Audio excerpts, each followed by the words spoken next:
Order, order. Welcome. Good morning, everybody, to the HS2 Select Committee. It's nice to see such a large audience of interested people. We start off this morning with the Radstone Residents Group with the Parochial Church Council for Helmdon and Stuchbury and Radstone, which sounds like an impressive organisation, and well done for getting together. I know we've been there, but can we have the map up, please? Yes, that's 4743. I can also show you the fly-through if you would like that. Well, let's have the fly-through for a change. All right.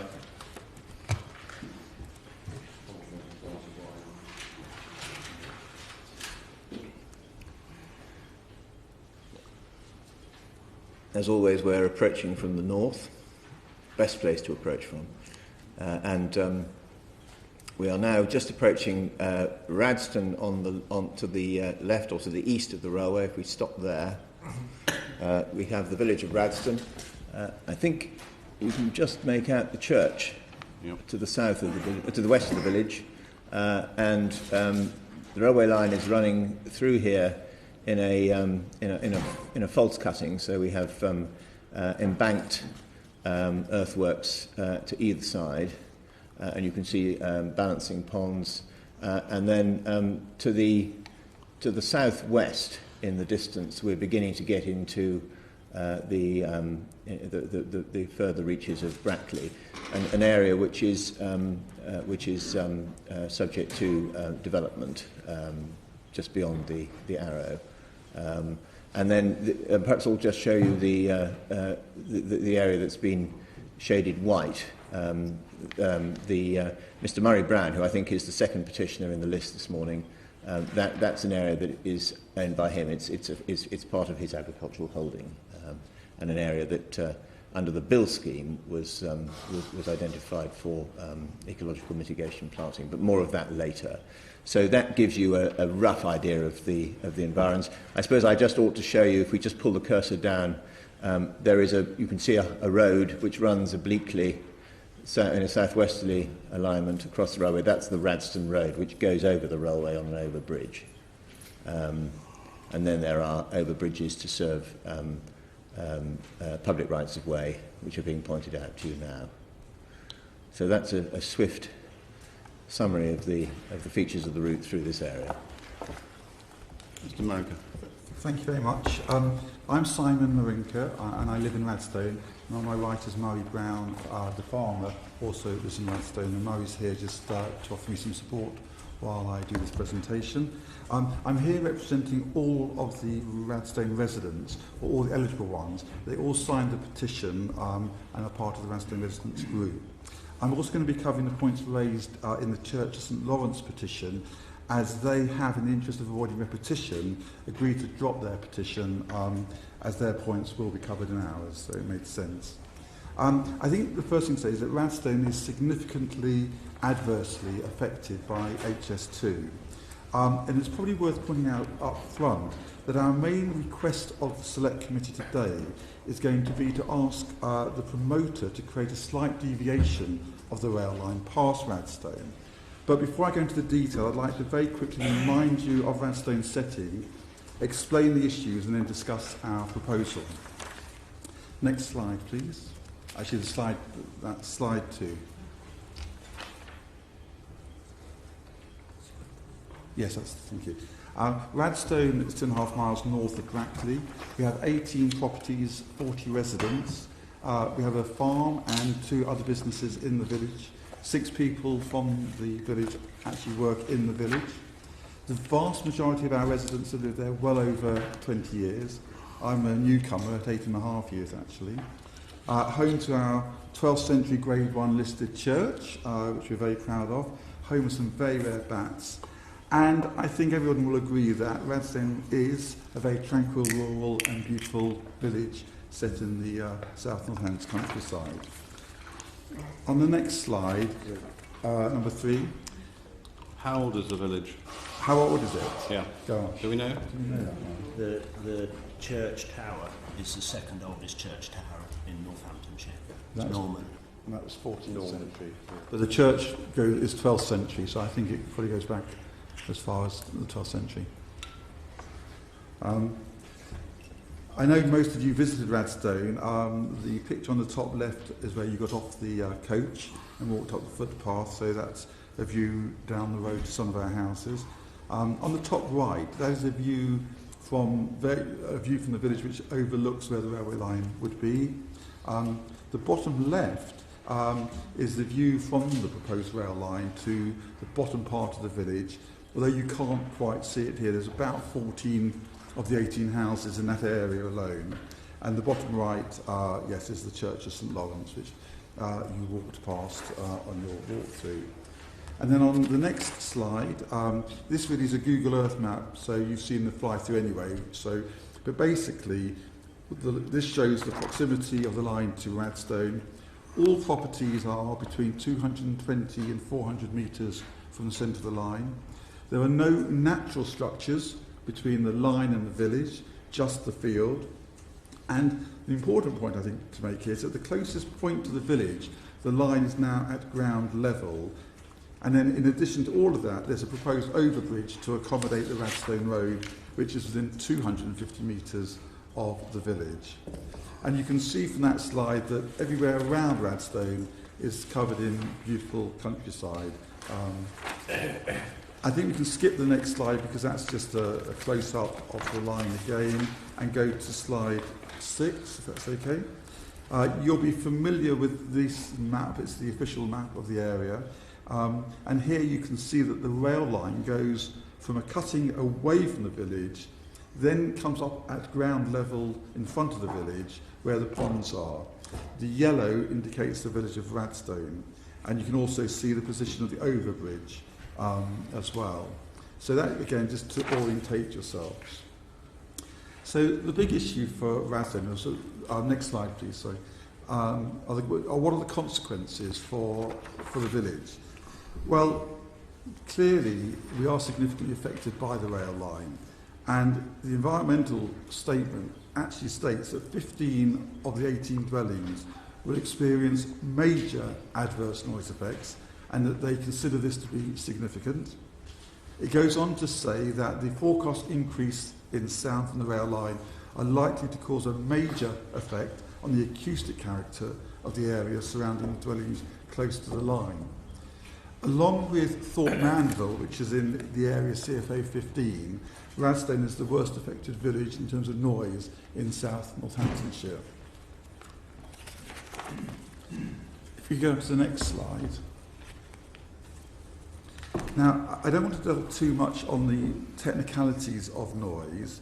You've just heard from a couple of comments I've made from the ES, which are quite explicit about the fact that we have a noise issue, and that is despite the currently proposed mitigation. And even HS2 have agreed that Radstone does have a noise issue, as described in the ES. The readings go from 45 decibels to 65 during the day, and from 35 to 55 at night, ahead of the LOAEL's guidelines. And that's if you average it out, and if you take the extremes, it goes up as high as 78, which I've been reliably informed is the noise of a washing machine going off every 10 minutes in your bedroom. So I think the point I want to make here is, big issue, we are concerned about what the mitigation is going to be. So whilst I'm going to talk shortly about an alternative proposal, the current mitigation, as we understand it, or understood it, was to have a fence barrier and bunding. And that option was reaffirmed at a meeting you had with HS2 on the 26th of January, but has subsequently been withdrawn. And we're confused because in the environmental statement, it actually says that we have got landscaping and or fence line barrier. So if you read that literally, that means we should be entitled to a fence. If I understand it correctly, we're not being offered a fence. Mr. Mould, you said on the 4th of February at the Select Committee with South Northampton Council is that one caveat to that is that we don't actually propose a noise barrier. So it's all a bit uncertain. As a minimum, we want to get clarification about fence barriers and bunding. That is what it says in the ES statement, but the words that we're hearing subsequently don't support that. And perhaps we will come back to that at a later stage. If we could go to slide 10, please. So I've talked about noise impact. There are visual impacts too. We do accept, by the way, that there's always going to have to be a compromise between noise mitigation and visual intrusion. And therefore the earth bunding and the deep cutting would solve this problem. The ES again goes on to state that during the operation, it says 10 properties, over half the properties, will experience significant adverse visual effects due to trains, noise fence barriers, overhead lines and the overbridge. So again, in the ES, the words are saying there is a fence barrier. So again, we are slightly confused. It goes on to say that the historic village of Radstone, an asset grouping of high value, will be subject to changes to its settings. Construction will constitute a high adverse impact and a major adverse effect. I also just wanted to point out that on numerous occasions we read the words reasonable endeavours will be used in mitigation. I have no legal background, but I've been done some research on what does reasonable endeavours mean, and I understand it's quite weak as opposed to best endeavours. And again, when we come on to our recommendations, we might ask for slightly more meat put into the endeavours clauses. So slide 11 really just gives you the consequences. A combination of noise, visual effect will have a permanent major adverse effect on the residential amenity and therefore considered significant. So hopefully that set the scene at Radstone and highlighted the very negative impact the line's going to have on the village and more importantly on the lives of the residents, all of whom are very distressed by this proposed impending rail line, and hence why we've asked me to support them in the petition. On slide 12, just if I could very quickly move on and talk about the Church of St Lawrence. I won't repeat everything about the village itself, other than to say that only 2.5% of listed buildings have Grade 1 status, and they are supposed to be offered special protection from developments, and alternative options should always have been examined to protect an English heritage site. You could question whether this has actually been done, because we have got alternative options that we're going to talk about that I don't think have been explored fully. The ES says that there'll be a major airborne noise effect on the acoustic character around the church, with the risk of disturbing activities within the church. It assumes, by the way, that the doors and the windows are closed, but I can tell you during the summer it gets very hot in there, and they do have to keep the doors open. How often are services in the church? On average, once a month, sometimes twice a month. I don't want to spend a lot of time on the rare bat issue. I don't want you to think it's a cynical ploy to get the line moved, etc. What I would say, we've engaged the help of an expert, and like all experts, they always disagree with other experts in terms of what is good quality mitigation or not. His view is the proposed solutions by HS2 are based on unproven mitigation measures. I guess there is no evidence about how you deal with high-speed trains. We understand that there are many biodiversity issues that you're still wanting to look at, and Phil Richardson, who is the back expert that we have been talking to, said he'd be very happy to engage with whichever body is required to talk about protection of bats. But his view is the current scheme doesn't go anywhere near to help to protect them. On slide 13, I put this slide in purely for information about the housing market. I guess there's no new news here. Properties are impossible to sell at the unblighted market value. However, you will hear separately from 3 petitioners, 2 today, including myself, on our personal circumstance. So I don't intend to spend any more time during this presentation, other than to say it does have a social impact clearly on the village. So before I go to our proposed solution, I'd just like to remind you of the background to the current position of the line, and we talked about this on the visit back in October. In September 2010, the line was moved about 600 metres closer to Radstone. And it was moved eastwards towards Radstone in order to minimise the noise and visual effects for receptors in Mixbury, Turweston, Brackley, and Greatworth, and in particular the urban extension referred to a bit earlier in Brackley, which will be completed prior to the line operating. But by the way, in 2010, the Brackley urban extension didn't have planning permission then, but obviously subsequently it has done. So Radstone was sacrificed for the greater good. And if I'm perfectly honest, being perfectly honest, we both understand that. It's probably the right thing to do as well. If I was trying to be objective about this and say, if I wasn't personally involved, would I do that? Probably I would. I can see why they did it. So we're not actually complaining about the fact they did it. It makes sense to me. However, in doing so, HS2 did make some commitments. There's a document that was presented back in September 2010, which is called the London to West Midlands and Beyond Supplementary Report. And in that report, I just want to quote 2 lines. One, it says, we propose a revised alignment a little closer past Radstone, but in a deeper cutting. And then the other point on the same page later on, it says, although closer to Radstone, it will be in a deeper cutting, enhanced by earth bunds to provide protection against noise, and the site of special scientific interest would be affected as well. So clearly there were some commitments made that we believe have not been adhered to. Not least of all, since then, there has been a line deviation of, I think, 3 to 4 metres, raising it up on top of that. But at the end of the day, outside of the village of Radstone, the line is at ground level. It is not in a deeper cutting, as committed to by HS2. So when we did our original petition, we came up with 3 proposed solutions. Sorry, next slide, please. So I think I've actually got behind, and one after that. I do apologise. On to 16.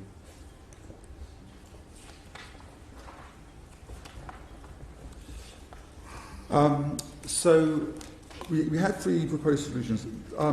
The first one was to restore the line to its original position. Well, now we realise that's impractical. The housing development has been built, so we know that can't happen without massive disruption. The second one was to create a green tunnel. What I'd say, well, it's an option. We found out last week the cost of it. It is very expensive, £30 million. And I think we all probably would agree that it probably doesn't solve the problem anyway. So maybe park that. Because it's a very short window. The tunnel will be quite a short window. And so I think there'll be noise coming in, noise coming out. Apparently there would be some noise mitigation in the tunnel itself. But I guess at £30 million, the committee aren't going to be minded to spend that kind of money when I think there's a much cheaper alternative, which we'll come on to. The second point was to create a deeper cutting. And I say that was what was proposed by HS2 in the first place, not delivered.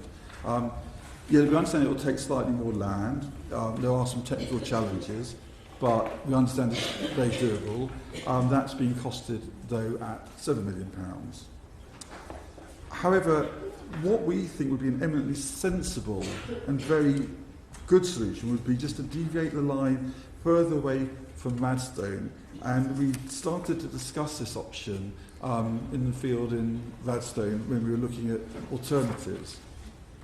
And if you could just go to slide 17, I can just give you a brief overview of what I'm looking at, and I'll go into a bit more detail. But you can just see how a slight deviation, it doesn't look great on the map in terms of visually, but basically what we're saying is, yes, we understand we can't move the line all the way back down towards Western and beyond, but actually as you get close to Radstone, you can deviate it into really what will be just more open countryside. We did want to discuss this with HS2 back in 2013, but we were told there was no point because the final ES hadn't come out at that stage, so it kind of made sense. But then we did discuss it in February 2014 when the final ES did come out, and we were told it was too late to make any amendments to the ES. So hence why we're here, I'm afraid. If you go to the next slide, slide 18, if I could just first of all remind you of the conversation that we had back in October outside the village. We discussed with Mr. Sims yourself, taking part in the conversation, about whether to move the line back to its original position, and I think you made the decision, or couldn't we just deviate it? And the question you asked of Professor McNaughton was, is it possible to move the line closer back to its original pre-September 2010 route? And Professor McNaughton replied, yes, it's quite possible and not difficult. It was changed to allow for a new housing development. To which Mr. Sims replied, but presumably that would cause problems either side of the line deviation of the existing route. To which Professor McNaughton said, no, not particularly. You can move the line without disrupting the route elsewhere. I would like to just point out that Professor McNaughton was neither opposing or supporting the principle of moving the line. He was just answering the questions factually. And I just wanted to make that very clear. Can I also just confirm, I know a few weeks ago you had South Northampton Council, and when asked whether they would support the movement of the line, they said no.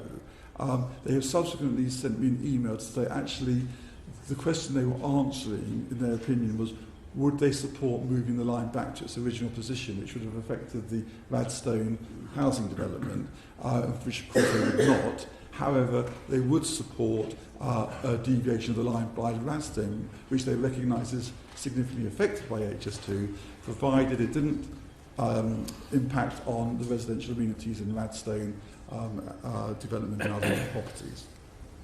Your alternative line goes straight to Hall Farm, but doesn't... It goes straight through Hall Farm, which is now being bought by HS2 as blighted. And because they bought Hall Farm, that's what actually gave rise to the idea this could be done. So if you look on the map, you can see the original line in black on the left. That was the line pre-2010. You can see the line as planned in the middle, and this really cuts it halfway between. So a slight bend and deviation just south of the A43 roundabout. It goes through Hall Farm and then skirts on the side of Murray's land. Most of the land is still Murray's, and you're very supportive of this. And doesn't affect Greatworth anymore? No, we bring it back before you get to Greatworth, but just the other side of House Copse, which is the 200-year-old ancient woodland. So the other beauty of this proposal is it avoids taking any woodland from House Copse. Now, it is a line in a map. When you stood there, there was a farm in the distance, but it was mainly farmland. That's correct. So you're not moving it towards any other community? No, and that was the beauty of this idea, is that it's actually completely arable land there. So you're not moving it. You're moving it closer to the Radstone housing development. And our argument there would be, well, people choose to buy property there. It'd be making it more... The Brackley house, the new Brackley housing development. It would be closer to the edge of that, but it would actually be equidistant, or more equidistant, between Brackley and Radstone. And our argument is that those people have the choice to buy property knowing that the line is there. And I believe that houses are selling on there anyway, regardless of HS2. And we just felt it just seemed a sensible solution which doesn't cost a lot of money. In the original report back in 2010, it did say that by moving the line to the current position wasn't going to cost any more money or make any difference in the journey times. And so our argument is that whilst this isn't fully costed at this stage, we don't think, we are laymen here, we don't think it will cost an awful lot of money. Just going back to the original purpose, which is to reduce the impact on Radstone. Yes. The distance from the centre of the present proposal to the first property in Radstone is roughly how far? The one is houses are between 220 and 400 metres. And your middle line, if I can put it that way. Yes. What does that do to change that distance? That would move that distance to by a further 300 to 400 metres, depending on where we... Double or more? Yes, that's right. Yeah. And so the issue is essentially among other things, are: does the curve required further south, is that acceptable Yes. in terms of the speed of the train? Yeah. Is there anything in the topography of the line of the middle line which is significantly different to either the original proposal Yes. or the present one in the bill? Yeah. And lastly, is there any other reason why it shouldn't happen? Yes. I think those are three very good questions. It won't move 300 or 400 metres, but say 200 metres. I mean, any movement, Any presumably would take yeah. the noise contours out of the village Absolutely, and yes. all the rest of it. So you're not a fundamentalist on this. You just No. want some improvement. Absolutely right. Yes, thank you. Yes. Line on the pre-September 2010 line is actually marginally less than the curve the other way on yours. So Yes, that's right. So Yeah. the actual change, the actual effect on the train, one would have thought would be slightly less than the pre-September one. That was our... As a layman. Thank you, and I support you totally. That's our understanding of it as well. But as I say, we've submitted this, we've tried to engage HS2 with our proposal, but we haven't had any meaningful feedback. I think they wanted to wait till today. Do you mind me asking when you first proposed it to them? So when we first... When you first brought it really emerged from the select committee visit to Radstone, when we were talking about the problems we had, and we just had an open conversation with Professor McNaughton as well. And I think from that we felt encouraged that, totally accept, nobody was proposing it at that stage, but we felt encouraged that actually this might be a sensible alternative to the solution. Rather than say, we insist on having a deeper cutting, which is going to cost £7 million and,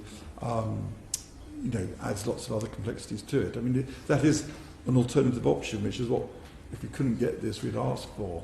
But to me, or to all of us, we felt this warranted sort of some more investigation.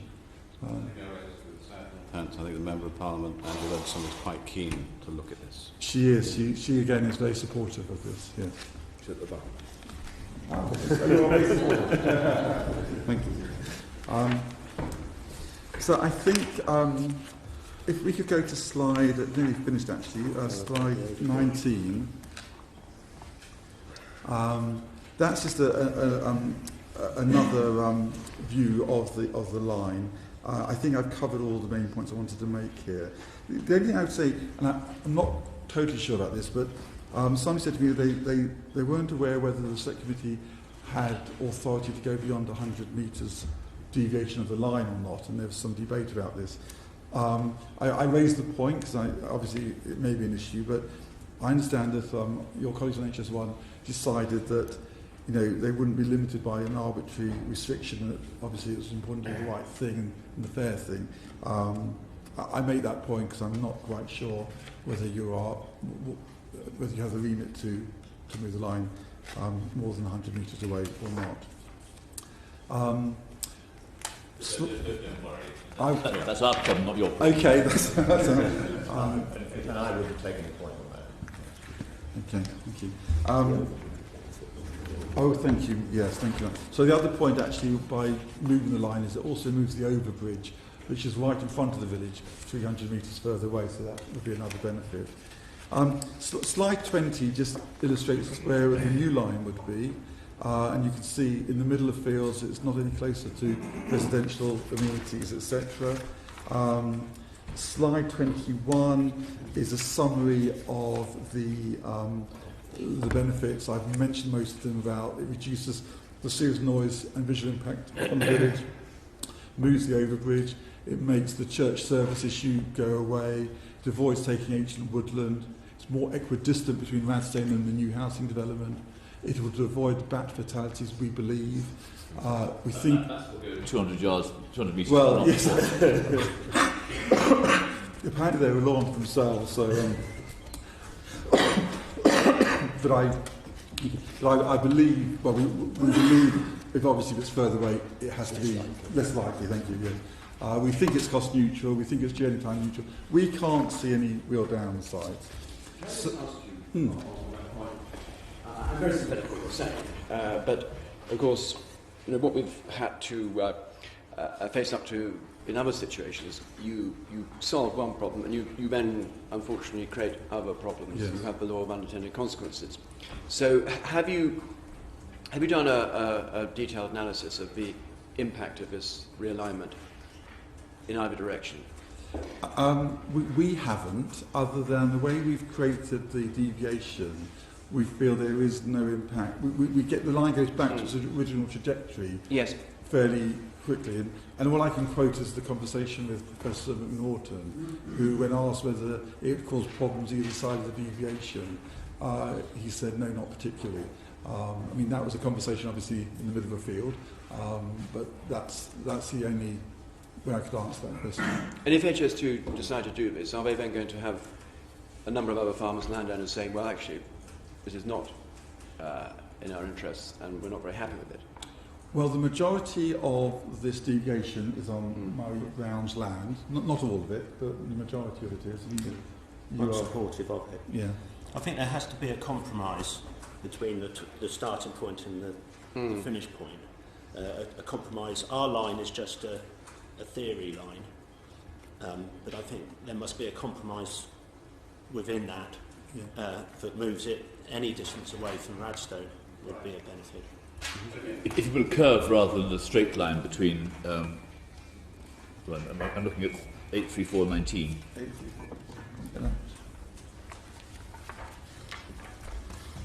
Yes. If instead of having a straight line from the bottom right, Yes. you had a curve that went, say, a third the distance between your straight line and the existing bill Yes. proposal, and that again would be an advantage to you. Yes. Yeah, absolutely. Yeah. I think it's something that obviously we just like to sit down with sort of the technical engineers and see if there's a way to plot this properly. Right. And so, I mean, my last slide is slide 22. It really was just to reaffirm our request, which is point one, as I say, to realign the rail line some sort of circa 400 metres further away from the village, to include earth bunds and fence barriers, so we don't lose all the noise mitigation. Points 2 and 3, commit to a deeper cutting or green tunnel. We're saying, well, only if you can't do the other. And the last point I just wanted to make was that, replace the word reasonable endeavours with best endeavours in HS2 mitigation commitments, because best endeavours means you've got to try really hard to get mitigation, whereas reasonable means I gave it a go. Thank you very much. All right, thank you. Mr. Mould.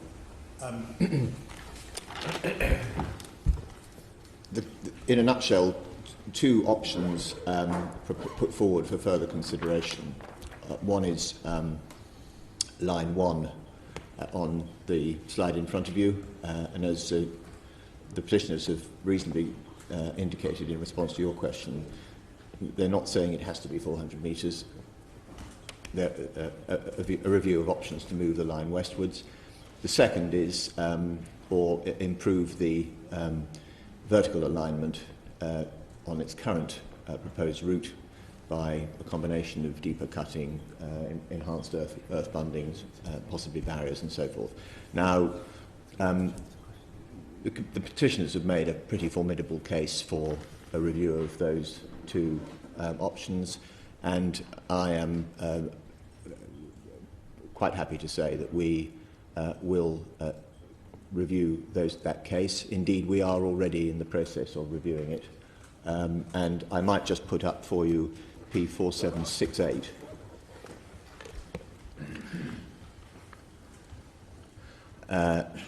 Which just indicates, just puts on the screen the commitment that we have already given to South Northamptonshire District Council, which, broadly speaking, is to do that which the petitioners have asked today. It does, but it's not. It shouldn't be read as being limited to that. And I would also draw attention to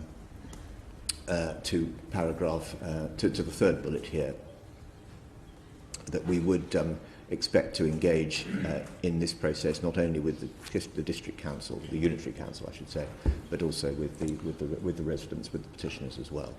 Now, as Mr. Bellingham has, if I may say so, rightly pointed out, no change comes without a challenge, and there are going to be some challenges here, but that is what the review is designed to examine. What I can do, I mean, an obvious point is that we need to be careful about the effect of shifting the route to the west on the impact on Weston to the south, but that's the kind of thing we would have to look at. Mr. Smart is very happy to spend a few moments just giving you a summary of the key factors that we will need to look at, if you and the petitioners would find that helpful. I think a brief contribution from the centre would be useful. Thank you. I think we want to know that if there could be movement, would it go up or down, and what would the impact be for the speed of the railway, those sort of issues, which we've discussed before, and indeed any provisional thoughts on cost.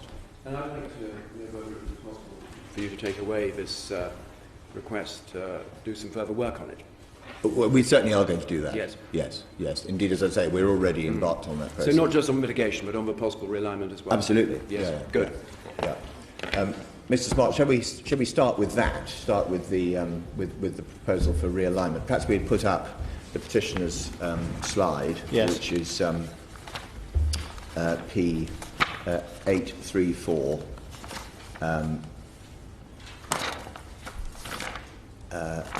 19, I think.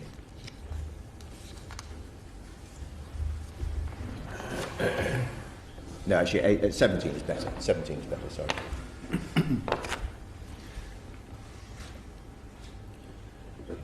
Right, well, this covers the length of the route from Weston through to Greatweth, which is about 6.4 kilometres.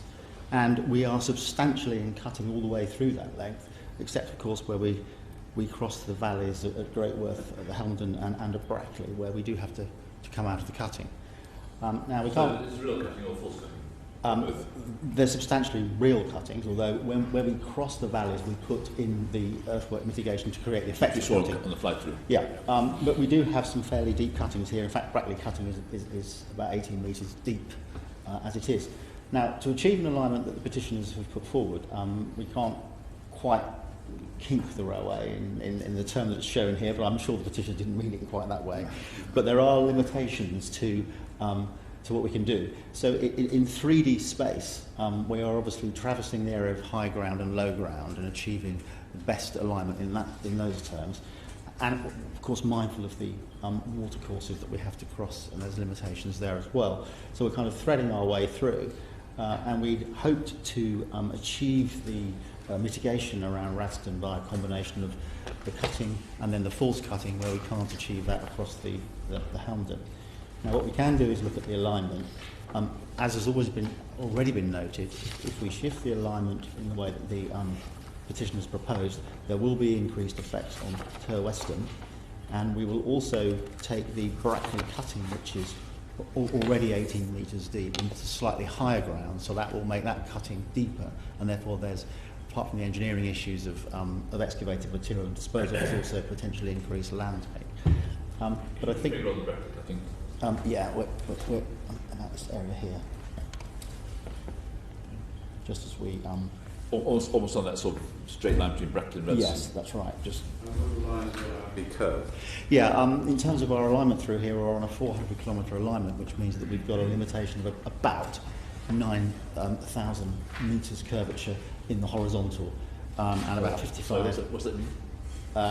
Well, the arc, if you like, we can only if you it's a railway. It's a radius. Yes, so not as bendy as well,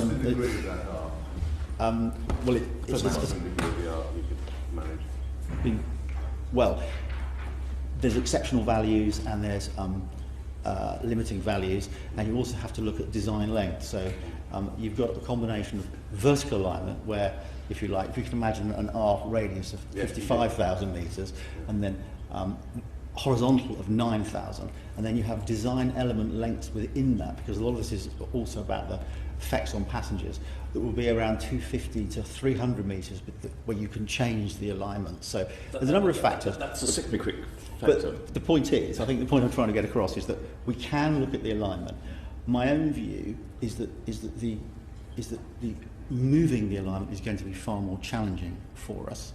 But as has already been said, we are going to look at the mitigation through this area. So it might be by a combination of slightly lowering the alignment and a raise of the force cutting in the areas where we come out of the cutting to cross the valleys would give would help the petitioners in terms of the effects on the noise, and also maintain the kind of landscape mitigation in terms of the visual intrusion as well. So I think there's a better balance that we can strike here, and we can certainly advise the committee of what would be the effects of a move, and I think they would be quite significant actually. What we're discussing is doing something between the red line and the black line, coming up with some kind of proposal so there's still a curvature on the line. Yes. And it's moved.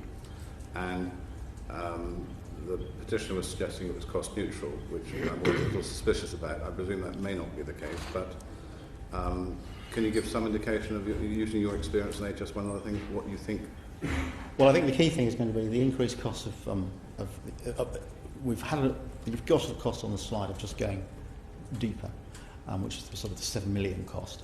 I think that the costs for that will be more based on the increased cutting depth that we're going to go through, because we're going to be passing through higher ground. So that 7 could go to somewhere like, I'm just giving you a finger in the air here, but that could potentially go as high as another 5 million, but we'd look at it. Okay. But I think the we're more not significant effects... talking cut and covered tunnel and deep or tunnel territory here. We're talking... No, we're talking adjustment. We're talking at the margin. Yes. Okay. But the other issue would be the effects onto Western and what property issues we might encounter in achieving that curvature to Western. That's potentially where there might be some more costs, which I would have okay. to... And just very quickly, Mr. Marinker was concerned about your use of the report's use of the word reasonable rather than best. With both of our, we have a fine lawyer over there, but with Sir Henry, but with Henry rather. Sorry, I promoted you to give you a knight. I'm sure it'll come anyway. But concerned about the best and reasonable, and I think Mr. Marinker has a point about best and reasonable. Is there a significant difference between the two? Yes. Sorry? We'd almost forgotten about it. No. I'm sorry to disabuse you of that happy thought. The reasonable endeavours, which is the phrase that you will see time and again, is the tried and trusted way of expressing the balance between cost and benefit.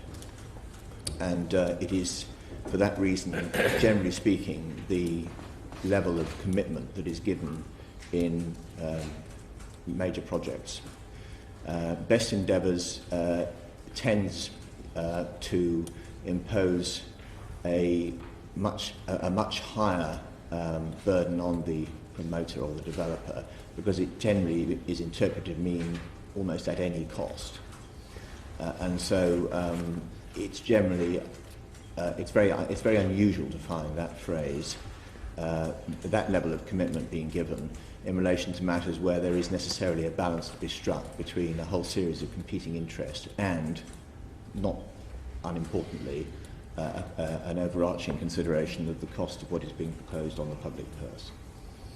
So, but people shouldn't misunderstand reasonable endeavours as being weak or without teeth. Reasonable endeavours does imply that all that reasonably can be done at sensible cost will be done.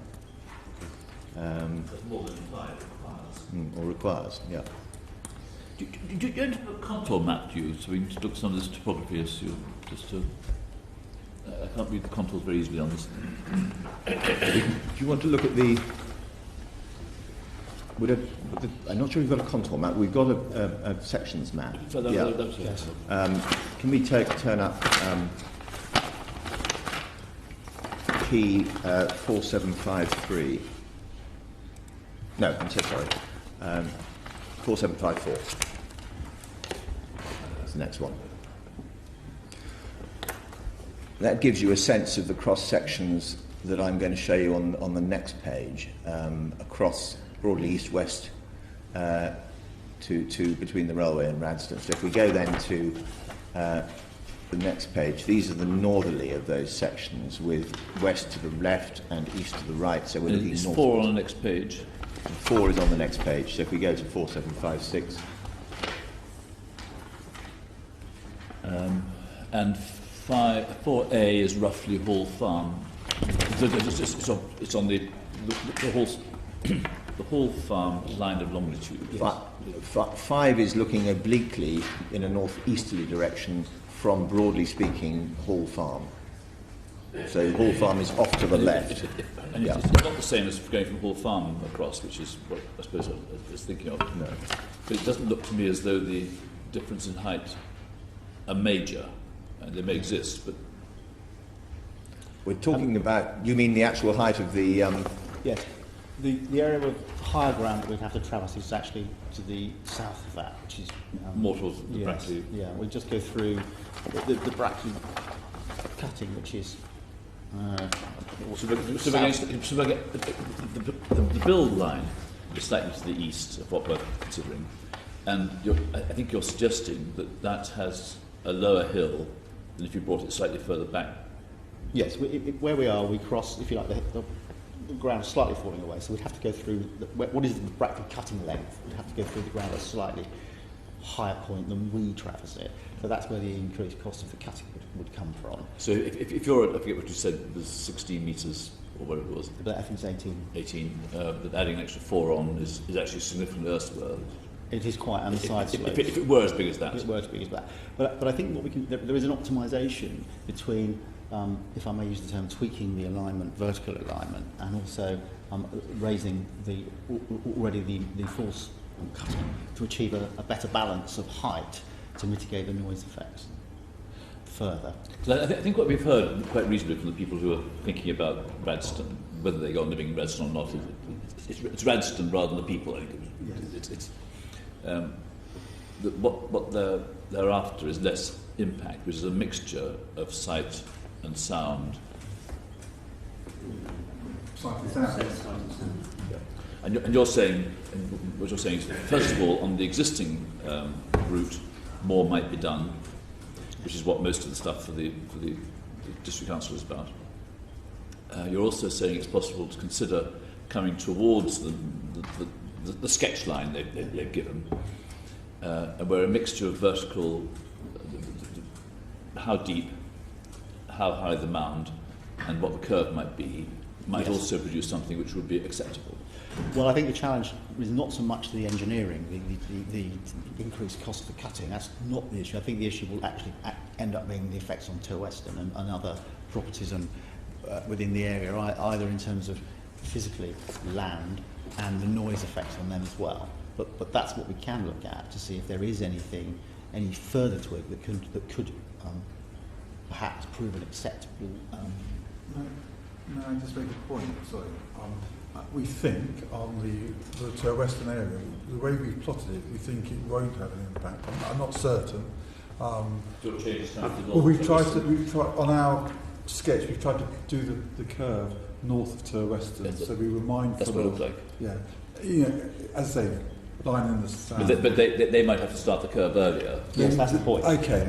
But I think it's a compromise. I don't think we're set on that line. No. Yeah. I feel that there must be a compromise of moving the line a little bit further away from Radstone, but without creating a massive cost and engineering problems. It's probably right that any eventual compromise line, if I put it that way, would actually be slightly further away from the new Brackley development than you're proposing, which is probably the right kind of balance anyway, because there are more homes there than there would be in Radstone. Although we talk about that's the edge of the Brackley development.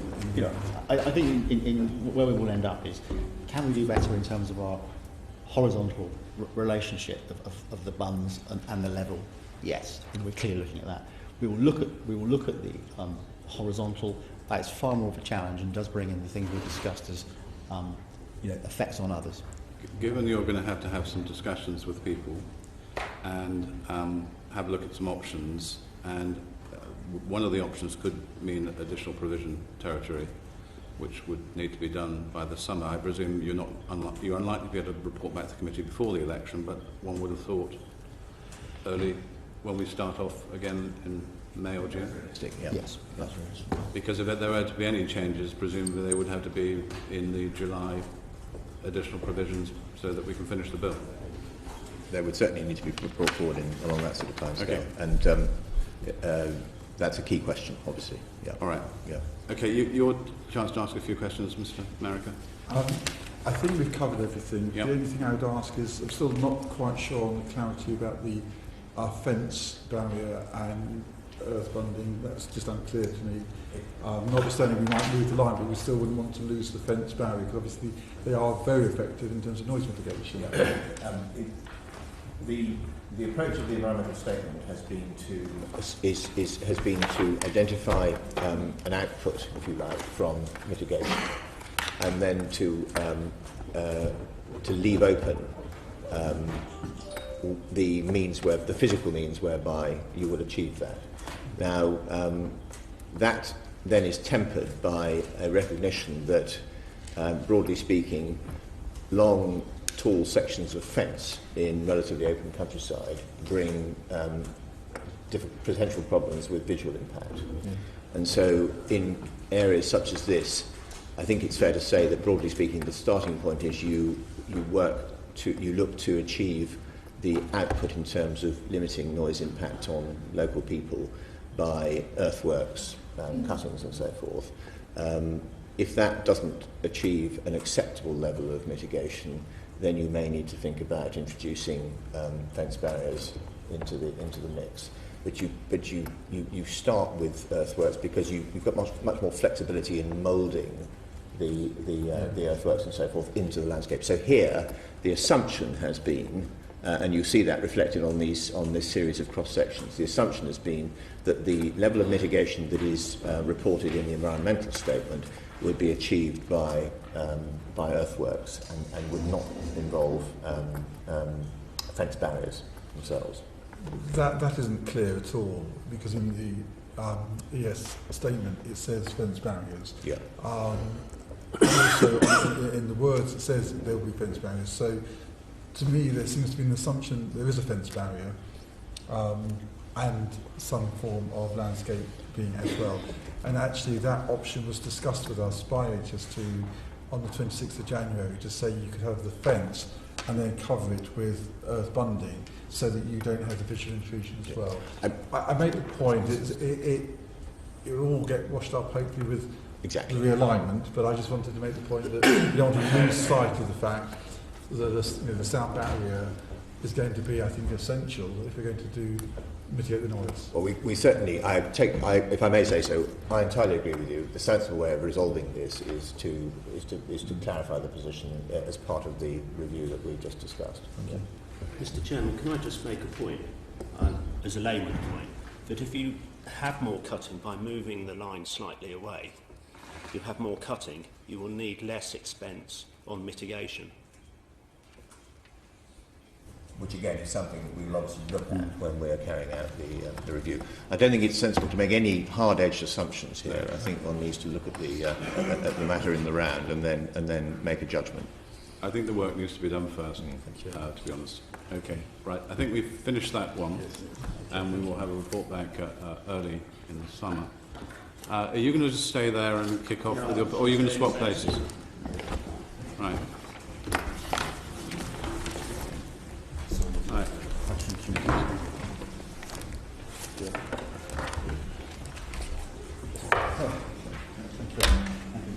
Are you moving to the pilot seat, Mr. Brown? Pardon? Are you moving to the pilot seat? Oh dear.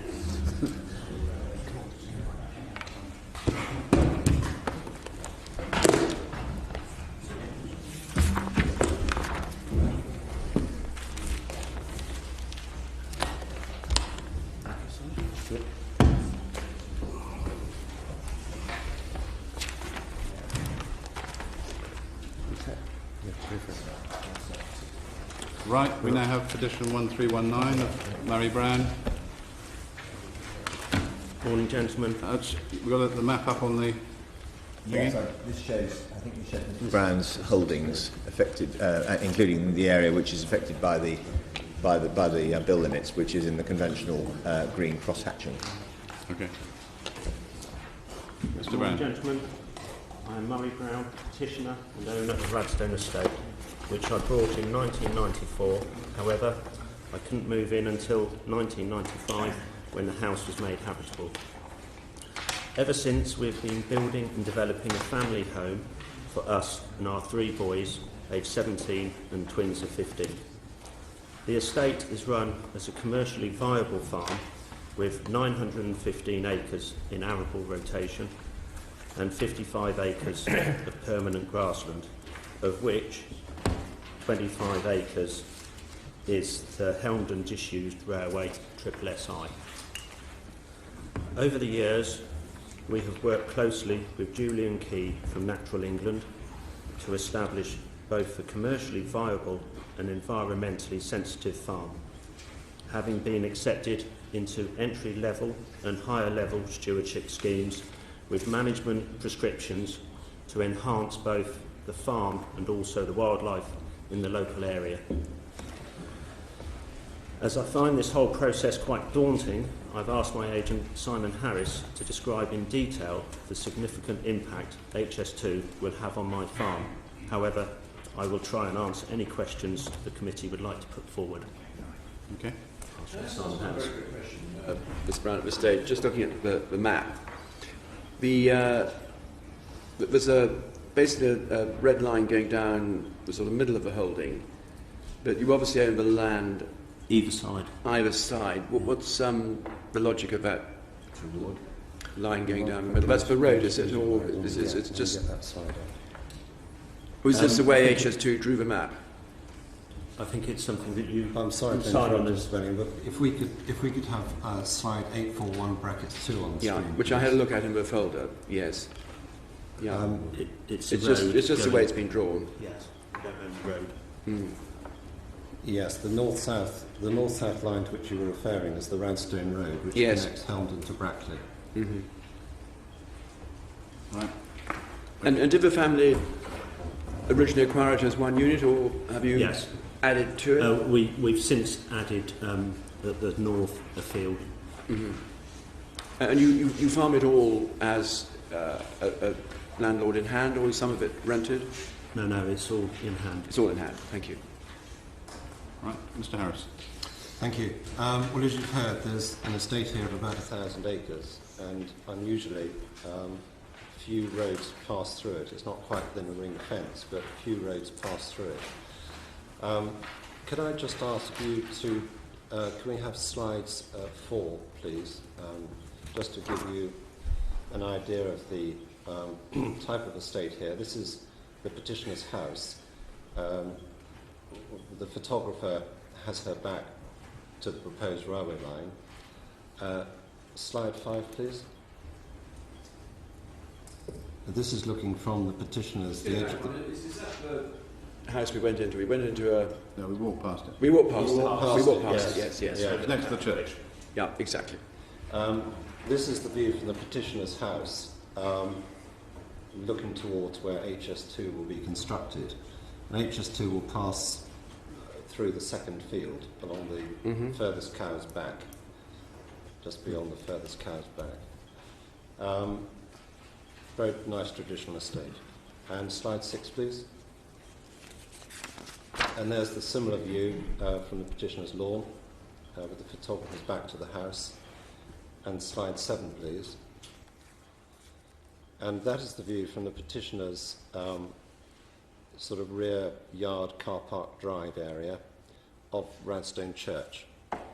And you've heard Simon Marinker's petition on behalf of the village and the church. And you can see the close proximity there of the house to the church. And there's no division between the two. The petitioner doesn't propose to make any detailed reference to noise or visual blight. Both have been adequately covered by Simon Marinker's representations on behalf of Radstone. But the petitioner, as you've heard, supports Simon Marinker and the village in all respects, both in terms of vertical and horizontal realignment and mitigation. And I support Simon Marinker's comments when he says that it's rather confusing about the mitigation that is being proposed in terms of bunding, fencing, etc. Can I now please have on the screen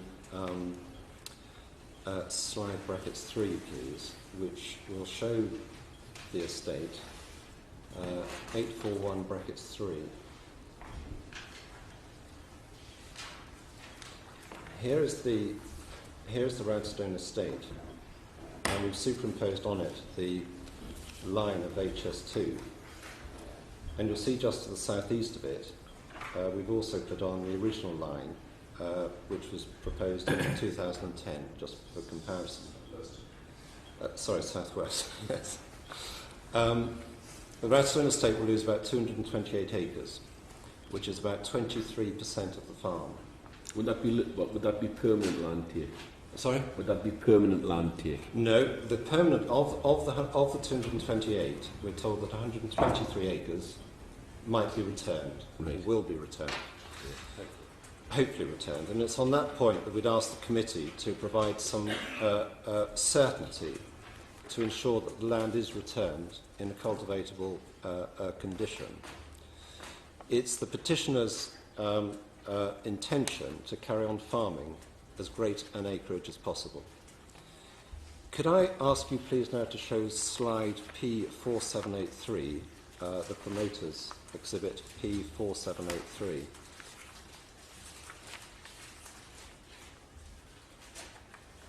Shown on this slide, if I could just refer you to the western section of the greenland south of the proposed line, you'll see a ditch that runs east-west towards a land drainage area.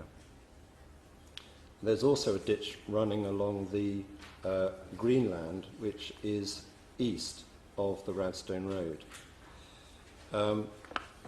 We respectfully ask the committee if this ditch could please be drained, piped. The land currently has a comprehensive land drainage system, and I personally don't think it's too much to ask HS2 to return this land with a comprehensive land drainage system, enabling these areas of land to be cultivated and run in with the existing fields. We can't do that, the petitioner can't do that with these proposed ditches. We also, the petitioner would also like you to draw your attention to the large drainage area just east of number 5, which is some 3 acres of land. I'm not an engineer, but I think it's quite excessive to take that area of land as a proposed land drainage area. And again, I asked the committee if they could direct HS2 to consider reducing that area and so increase the cultivatable acreage.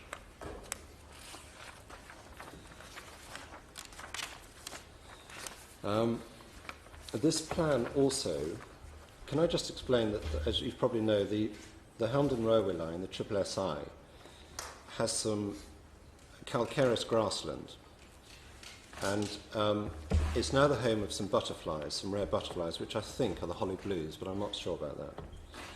About 1.5 acres of the SSI will be lost to HS2 at the crossing point, which is illustrated on this plan as point 11.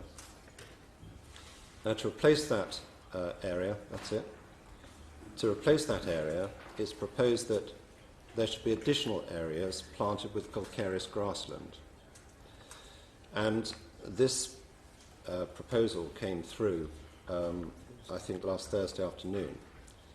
And I want to make it quite clear that the petitioner agrees the planting with calcareous grassland, areas 1, 3, and just east of 9. We're very happy to agree those areas. And if that land could be returned, that he owns at the moment, with the calcareous grassland, the petitioner is happy to enter into a management agreement with HS2 to ensure that it is properly managed for the fauna and flora. We also agree the area 10 on this plan. HS2 takes out an area of woodland called Fox Cover, and replacement planting is being proposed, and this area is agreed by the petitioner. Although it's not his woodland that's being lost, he's very happy to have additional woodland on his land, as shown in Area 10. Can I just, please, can we move on to slide 4781, please?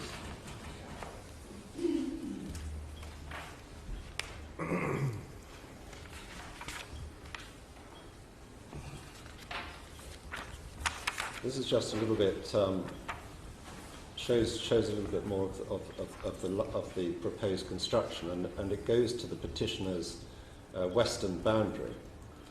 And if I could just refer you to the western boundary, there is a balancing pond shown just adjoining the northern belt of green land. Pardon? Coming point? There we are, there it is. That's a balancing pond, which again is about 3 acres, which is designed, I guess, to drain the area of railway line just south of it, which will have a porous surface. And then again, I hasten to add, I'm no expert, but a 3-acre balancing pond does seem a bit extreme here. And the petitioner would ask the committee to inquire of HS2 whether, firstly, that pond can be reduced in size, but also whether it can be squeezed into the land just next to the railway line, the white land to the south of it. Yeah, just drop it down a bit and reduce it in size. To follow the watercourse so that it's not taking out a big area of farmable land. And also to move the track closer to the boundary, the track running to it from the Radstone Road, coming into its northern side. If that could just be realigned to... That's the dotted line. Yeah. It's a solid line. It's a solid line. It's a dotted line. No, it's a solid line, sir. The brown one? Yeah, running north from the blue pond. Am I right in thinking that the estate boundary there is basically hedged? That's a watercourse, yes. And hedge down there. So the road, I'd like the track to be moved to follow that along, so it's therefore not taking out. I've got wasted land. So in essence, by having the balancing pond where it is, you've got a small piece of land that may be a couple of acres or whatever, just right next to the railway line, which is in essence sterilised. Absolutely. Yes. Yeah. So if it could.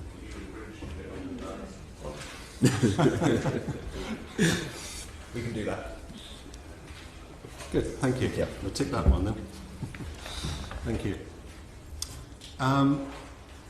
Moving on, could I please have slide 841, our exhibit 8, please.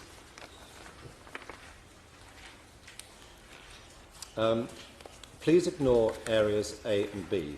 They're no longer of any relevance. We've now sorted that.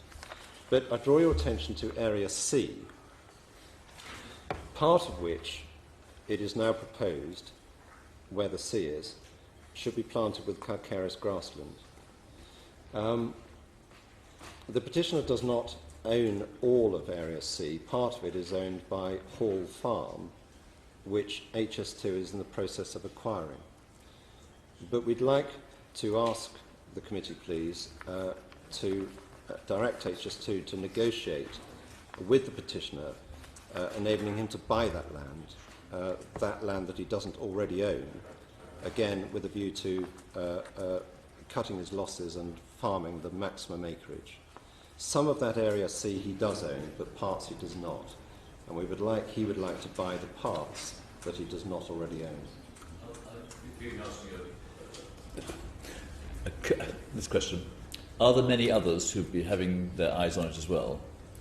No, I don't think so. It will only be connected to Hall Farm. No other neighbours. But because we're talking of the calcareous grass management, I think if it was in my ownership, at least I have then got control of that to keep within the scheme that HS2 would like to, and Natural England would like to go into.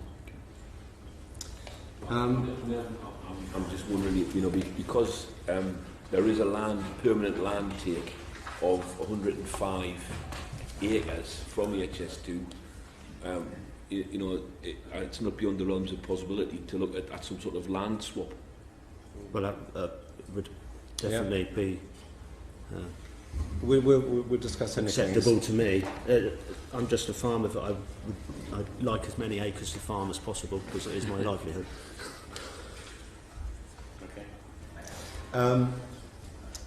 With regard to accommodation bridges, HS2 have kindly confirmed that they will have a capacity of 44 tonnes.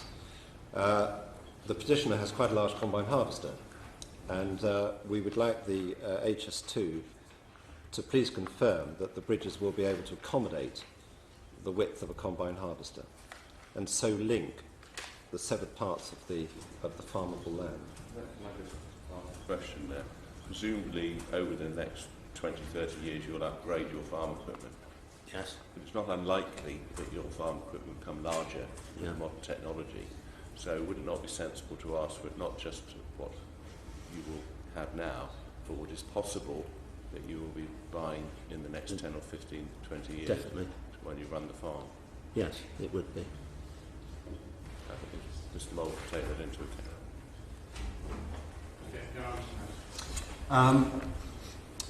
Finally, the compulsory acquisition of this land is going to give rise to tax liabilities, and it's something that we spoke about on the site meeting, and I wrote to Andrea Ledson MP on this matter.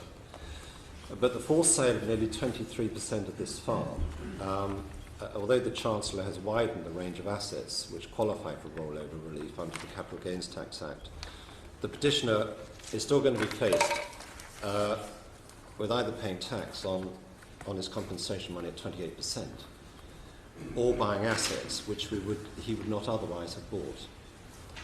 Buying any assets involves a degree of risk and expenditure, fees, which include stamp duty. There's no prospect, well, I wouldn't say no, there's very, very little prospect of the petitioner being able to buy land locally within the time limits available to him. And I invite the committee, some of you might have rural constituencies, I don't know, to buy the Farmers Weekly from time to time and just see for yourselves how little land comes on the market. It's just been a recurring point every time we talk to a farmer, all the way up to Staffordshire. They say if they can find land, there isn't land that makes economic sense with their farm. It's just not about, and you know, it's being bought by non-agricultural money, and it's not economical to farm it. Can I take you back, Mr. Howard? In terms of the land that Mr. Murray Brown would like to acquire within that C plot, yes. What's the acreage that you would like to acquire within that C plot? Do you know, Mr. Brown? 6, 7. I think it's about 6 or 7 acres. Right. So in the scheme of the overall... In the scheme of things, it's not a huge amount, but it's still... Right.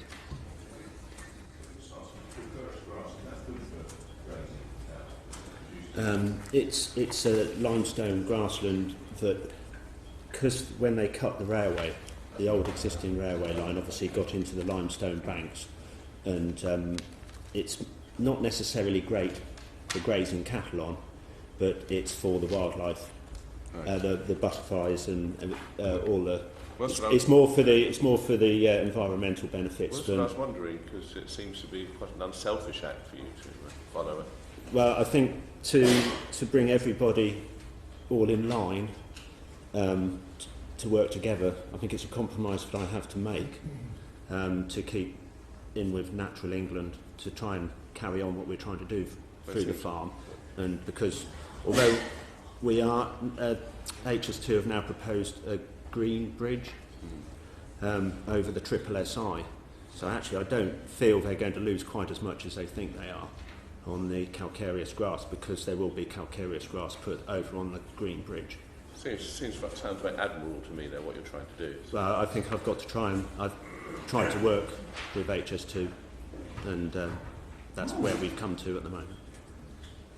We're aware that the tax issues still need following up. There has been a letter from David Gawke from the Treasury, but it's not perhaps reassuring enough, since it leaves too much discretion with the revenue rather than with farmers. So that's something we're going to have to follow up.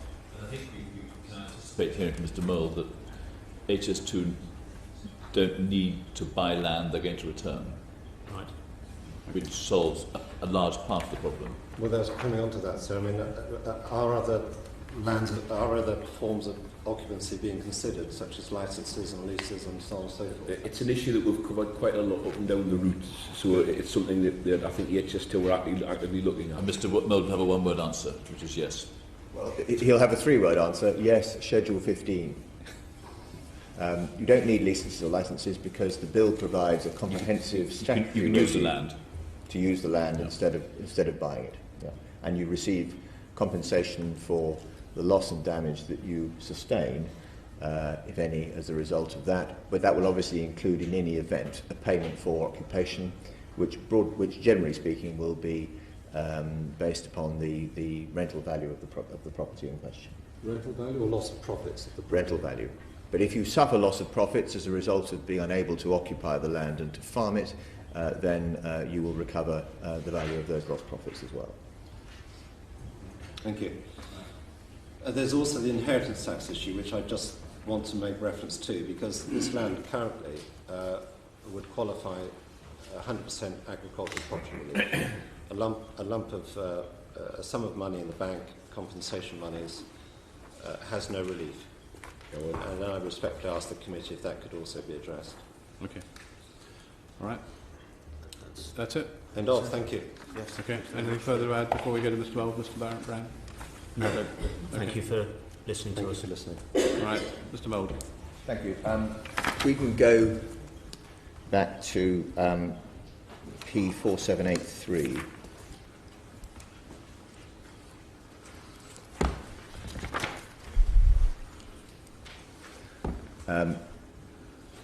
The areas of grassland 1, 3 and 9,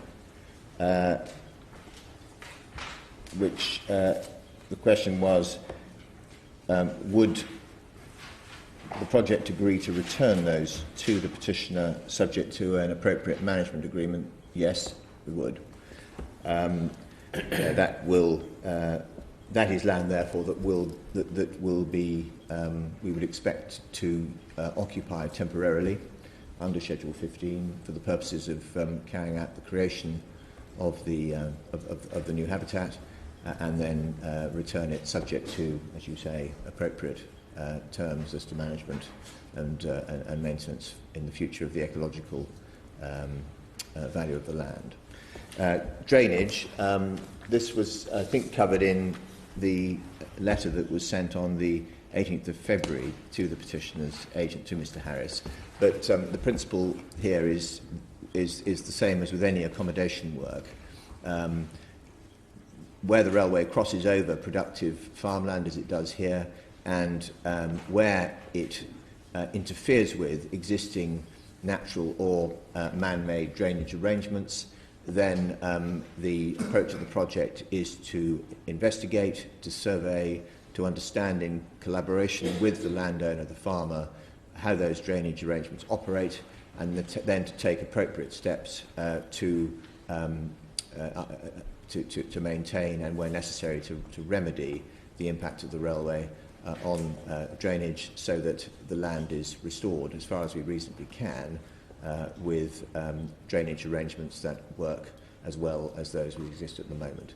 I, of course, have to acknowledge that there will be cases, we hope they will be the reasonable minimum, where some residual loss or devaluation is suffered, and there the land compensation regime is available to accommodate. But our principle, as I made clear to the committee, is that we seek to accommodate rather than to compensate. We think it's better to either to prevent loss or to the operation of productive farmland, or to remedy it rather than in kind, rather than in money. So that's our response on that. Can I just say something there? Where there is an open ditch, they have, in response... the promoter has said that in their response on the letter of 18th of February, they will culvert it in places, which frankly is neither here nor there. The petitioner needs to be able to plough the whole area and cultivate it as one field.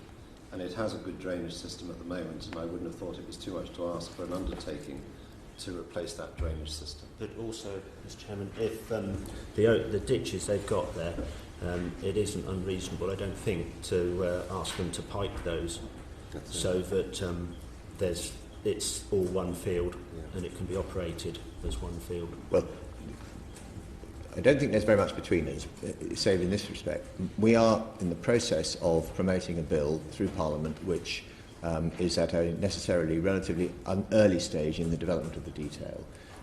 The arrangements I've just outlined, which are reflected in the undertaking that we have given to the assurance we've given to the National Farmers Union, which is reflected in the letter to them of the, I think of the 14th of November, reflects that position.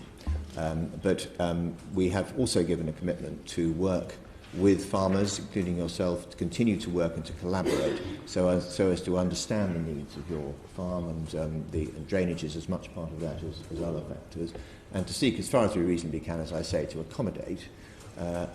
If there is a way of maintaining drainage arrangements which enables you to continue to farm the entirety of a field, and there is a way of carrying out the works which deprives you of that opportunity, then we will seek as far as we can to resolve matters on the former arrangement rather than the latter.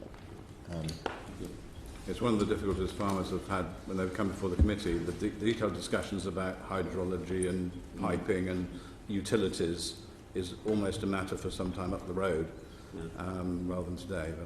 But although very important for your business. I think it's a principle that needs just to be set in place. Okay.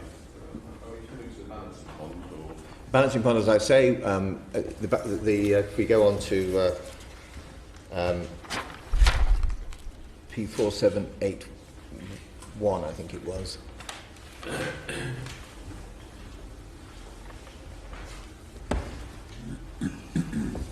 As I think I intervened, the balancing pond, I said yes, we would be able to move to shift that balancing pond into that area of white land, and thus to, I hope, to achieve the objective that the petitioner put forward.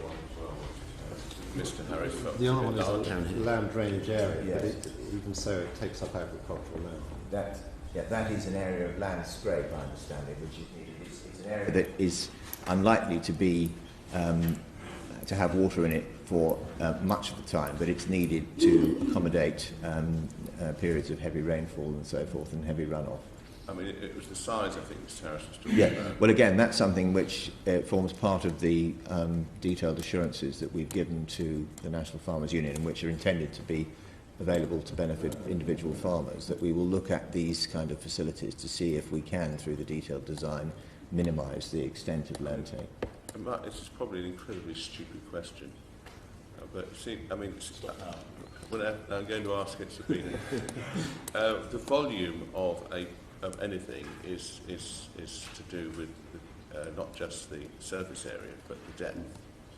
Now, is it impossible to deepen it so it could take up smaller surface area, or is it just not possible? It seems to me that if you can make it deeper, you can make it smaller on the surface, but with the same volume. Well, I thought I'd just prepare just in case it wasn't. Maybe to do with the amount of water under. As you go further down, you may end up by having more water in there. I don't know. I think the answer is yes. I'm sure that's right. That should be seen as, at the moment, as being indicative rather than a definite, immutable extent of land take. But of course, to make it worthwhile, in order to build the railway and for it to operate in a way that fulfills the range of mitigation that is shown here, it does need to function effectively. And so there will always be a question to be asked. There will always be a careful... well, it won't empty naturally. No. So it's... you can't go too far. There's room for discussion, there's room for negotiation, and as you know, the watchword is that where we can, through detailed discussion as we go forward and through the detailed design process, where we can pull things back in terms of land take and area so as to reduce the physical impact on the farmer to the reasonable minimum, that's the approach we're going to take. Of course, Mr. Brown does have the alternative of going for freshwater fish farming. I'm afraid the fish are not likely to live long, because I think there will be periods when it won't actually have any water in it at all. So perhaps something amphibious would be a better choice of frog farming. The question of the of the green overbridge that I think was mentioned along the line of the disused railway, that is intended to be an ecological feature. It's there to provide for the passage of the bats, and we do not intend that should accommodate heavy farm machinery. The Radstone Road, which will be taken over the railway line just to the north, that is obviously going to be built to full highway standards. So that is the position there. And then finally, the issue of the land that will be acquired as part of the acquisition of Oaks Farm. I don't think I can commit to that now, but what I can say is that it's obviously in line with our disposal policies. There's room for negotiation with the local market, and I think the sensible thing is for the project and the promoter to take away what has been said on that point this morning, and to consider what a sensible negotiation might look like in that respect. I'd say that. I'm sorry again. I'm sounding a bit mealy-mouthed, and I know that people would much rather I said yes or no. But the reason I put it that way is because we do have a duty, as you know, to the public purse in relation to land that is acquired for the project. Disposal, whether it's a large area of land or a small area of land, disposal of that land needs to have an eye on the value of that land and the market price that might be obtained. But it's an issue that the promoter is taking away with serious consideration. Of course, yes. Right. I think I've covered everything, but thank you. Say out loud, but I think it's perfectly obvious that as the promoters consider whether the line can be moved, that they will consult with Mr. Murray Brown and his agents. Of course. On some of the details that we'll be discussing on the present alignment. And it prompts me, if I may say so, to say that what we have shown in detail on the plans today is necessarily subject to review to a degree with regard to the review that is going on. But no, I very much accept and agree to that. Yeah. I mean, I'm looking at the alignment on one of the previous slides. If there was to be consideration given to the previous petitioner's request in terms of moving the alignment, that would make much more agricultural management sense from Mr. Brown's perspective, because it leaves a lot less of his land kind of split by the proposal. Yeah. I mean, as against that, I take that point, but I wouldn't want it to be misunderstood. The design objective is that where land is taken for the creation of false cuttings and earthworks, our design objective is to restore that land to a gradient and to a quality which enables it, as far as possible, to be returned to productive use. So we seek to limit the impact on the farm in that way. Yeah. All right. Brief final comments, Mr. Brown. We just didn't cover the overbridges, the width of the accommodation bridges.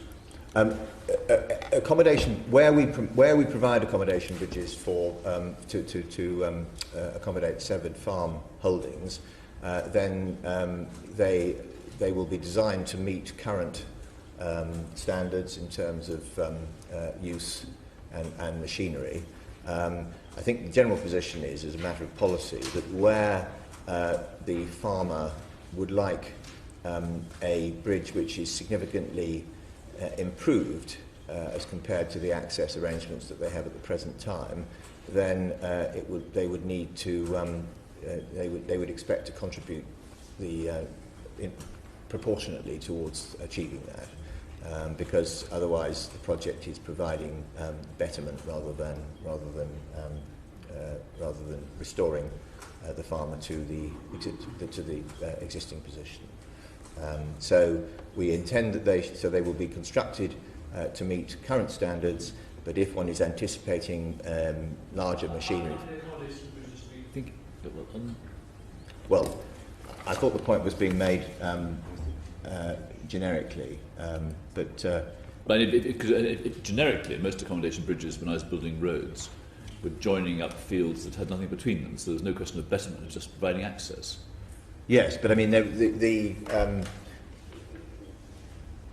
think what I've said reflects that logic. If you have if you have an existing bridge, you'd expect to have that greatly improved. If you don't have a bridge but you need one, then it's built to current standards. It's built to current standards, exactly. Which is weight and width. Yes.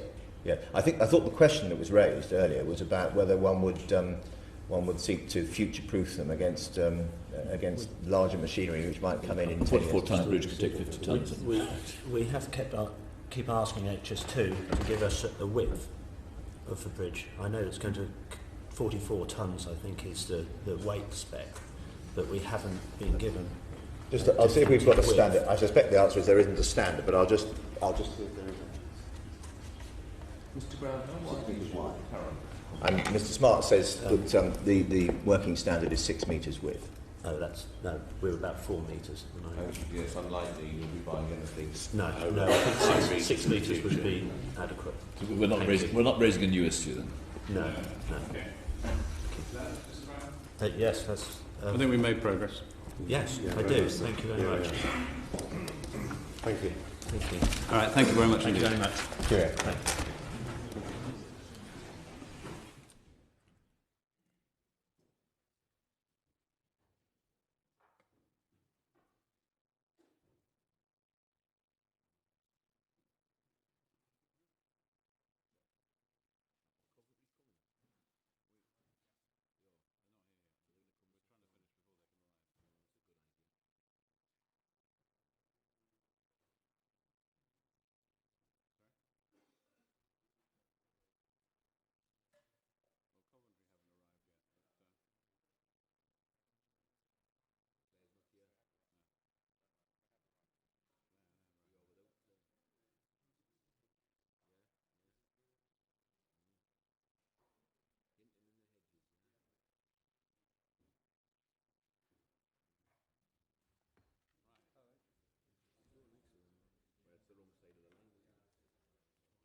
We now back to petition 753, which is you again, Mr. I Marinker. apologise I'm back again, but this will be, I think, a more straightforward and quicker presentation. Do you want me to kick off? Are we showing us?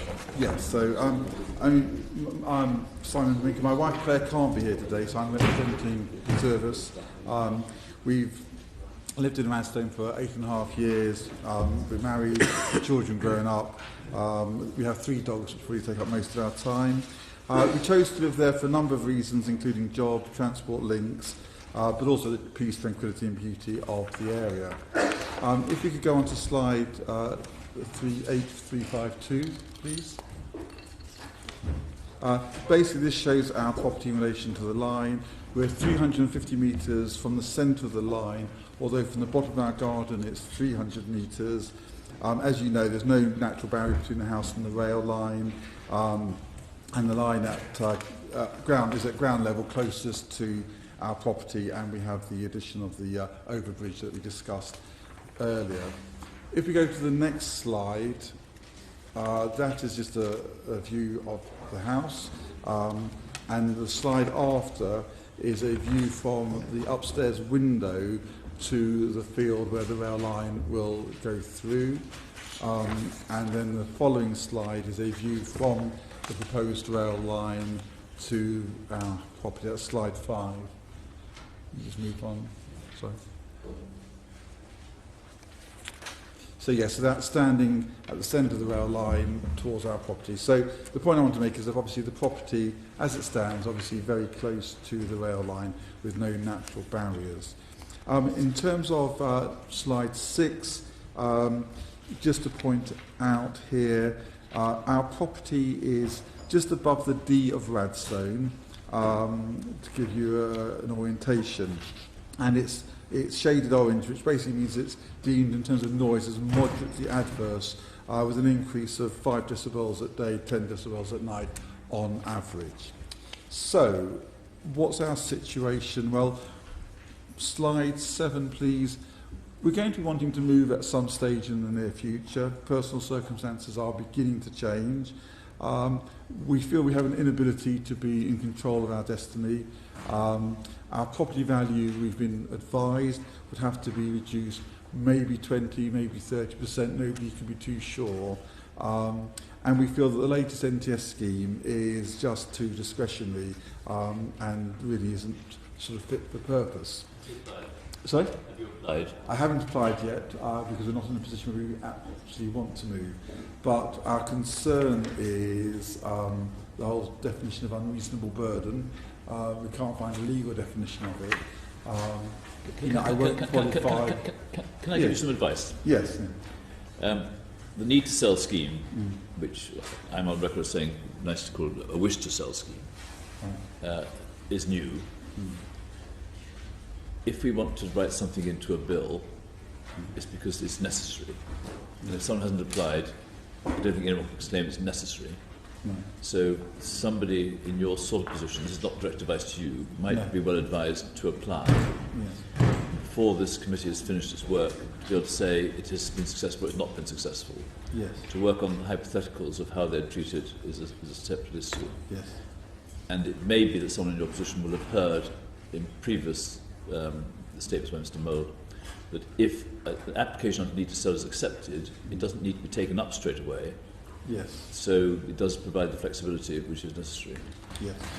And I think if that doesn't cover everything you're going to say, it ought to. It probably does. I think the issue, and I'm very happy not to go through every single slide, is that there's no certainty about the need to sell. I know we haven't gone through the process.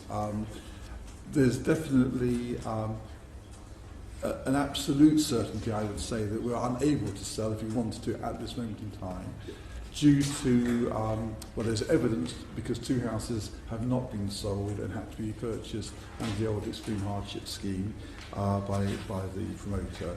But also because there are so many disclosures which are quite negative about Radstone, and we talked about them at the previous presentation, to get somebody to feel comfortable to buy a property in Radstone with all that uncertainty. Now, I know we're going to be reviewing designs, etc., makes it very difficult to sell if I'm not successful on the need to sell scheme. I think, so, again, at the risk of... I'm not trying to shorten it or lengthen what I'm saying, but the need to sell scheme, as I understand, has 2 elements to it. One is not in any order. Can it be sold by normal sale? Yeah. And the fact that they've bought some properties in Radstone at the moment suggests that it's accepted that won't be sold in a normal way. The second is the need to sell. I think it's perfectly reasonable to put in an application, this is not direct advice to you, yes. someone in your circumstances, to say, we will need to sell, and when we do need to sell, we don't need to wait 4 years to sort of go through everything. Yes. So we're applying now, because we might have to go within 6 months or so. Yes. And I think the test which the examiners, or not examiners, wrong word, those who consider it, essentially is, can it be sold? Yes. Is this a need to sell that we should accept? Yeah. And I don't think they're going to put it out to public examination. No. And it's probably on the borderline of the wish need. Yes. But I don't think it's anywhere near being on the wrong side of the borderline of is it marketable and would there be a severe disadvantage? So my recommendation is to someone in your position. Yes. So were I an advisor to someone in your position, I would say apply. Yes. And then let the promoters know what the result is. Yeah. People apply, the more we get the feeling of whether or not it's doing what it's meant to do or not doing, in which case we can make recommendations to Department of Transport. And from the public interest point of view, where people have been told the application has been accepted, the fact that will give many of them comfort to stay on will actually reduce the cost of the project rather than increase it. Yeah. I thank you very much. I think... I'm not saying you'd be approved, but I would apply. No. Well, my concern about the scheme is arbitrary, and it's determined by something called unreasonable burden, which nobody can truly define. And if I'm honest, I have got lots of little burdens, but how many little burdens make an unreasonable burden? Who knows? And so, it isn't a financial burden I'll have. And so I accept, yes, I think it would be difficult to sell my property for market value, that's fine. I'm just not convinced that for small reasons to want to move, I will be allowed to move, or I would be accepted on the scheme. But until I apply, I won't know, and I accept that challenge. If someone puts in a straight application, yes, and after consideration you get a straight reply, yes, we'll be in a better position. But the rest is just hypothetical, I'm afraid. Yes, okay. Well, if that is the case, then in a way that really concludes what I wanted to say, and I just felt I wanted to have the opportunity to bear my... But what in effect is in your mind will be in our mind if it turns out that the need to sell scheme is not working the way it should. Because our job is to try to help the promoters in government do what's right, do what's fair, both to individuals and to the public interest. And in your view, it is, if somebody really wants to sell for more or less whatever reason, it shouldn't be too difficult to do. I don't think we want to go too far into doing the theology. Okay. We want to see is the practice. Okay. It depends on the people running the scheme, how they interpret things, actually, at the end of the day. It's what the training's like, what the briefing is like. Yes. And if they're extremely legalistic and they keep knocking people back, then we will have issues. Okay. If they're reasonable Yes. and the scheme works well, then everybody, I think, will be happy with that. Yes, okay. Is your name Dutch, by the way? Polish, a few generations ago. Okay, all right.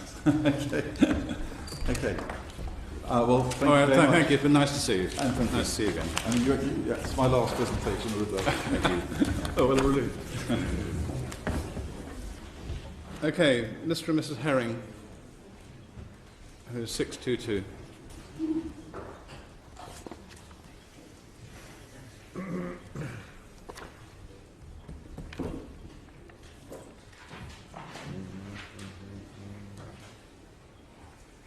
Morning.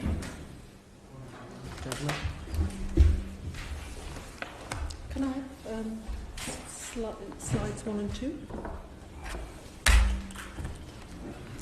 These were just to show the rurality of Radstone, which I'm sure you'll be aware, and slide 2 is showing the line of the railway, and the blue line is the compensation zone, approximately. The reason that I started off with these is really to say that ours is a question about compensation and the effect on us, but just as a flat in Putney isn't actually worth £1 million in bricks and mortar, the majority of the value of our properties is because of the countryside and the peace and tranquility. So that's why I started off with that. Slide 3. This shows our property hatched in blue. The red dotted line is the route that you took round the village, so you didn't actually come past our property, although you could see it in the distance. It's called Merton Cottage, which is because it was purchased from Merton College. We actually got a nice stone plaque of the crest of the college. And the whole, I'd make that point because the whole of the terrace, in fact, the majority of the village until Mr. Brown bought part of the estate, was actually owned by Merton College. And the rest of the properties in the terrace further down from us, they're all rented property. In fact, one of them is actually called Peppercorn Cottage for obvious reasons. If we can look... the other point to make on this slide are the two red hatched properties, one called Radstone Manor and one called Timbers. These are the two properties that are now owned by HS2. They're in red hatching. Oh, there's two, sorry. Yes. Wrong place. Timbers was actually on the market when the railway was first announced, and the owners submitted their application for exceptional hardship and were turned down, which is what perhaps gives you the feeling of not great confidence in the system. They then decided, well, dearie me, we've got to do something about this. We'll go for equity release because they were of retirement age. And they had a survey done by the equity release company, and it was valued at 0, which was one of the reasons that caused us great upset. Number 4 But then later accepted but under exceptional hardship. They resubmitted again, and they have now moved, and it's owned by HS2. If I make a public comment, I get shocking that someone who has a house on the market and is affected like this didn't get accepted the first time round. It was only at the with the intervention of the MP. It's an argument for an MP, it's an argument against the original decision. That's a picture of our cottage in the nice setting sun. And then can I have pictures 5 and 6?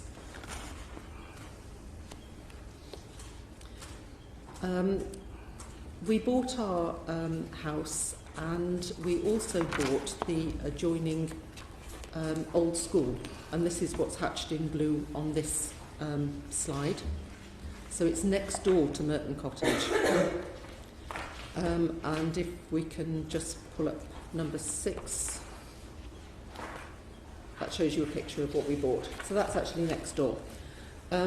This was a derelict property when we first came to the village. We moved in 1999, 2000. And we bought this also off Merton College. And my husband used it as his architect's office. We had to stretch ourselves to buy this property as well, but it was part of our pension plan. Instead of paying into a pension, we decided to buy this property, use it as an office, and then request permission to convert to a residential property when my husband was coming up to retirement. If we go to picture 7, this is the planning permission that was granted. Obviously, we had to submit quite some time before then, but it was granted in May 2009 to convert the old school into a residence. And then the idea was to sell the old school and to pay off our interest-only mortgage that we have on Merton Cottage. The problem that we've got is that if the Merton Cottage is worth 0, technically, at the moment,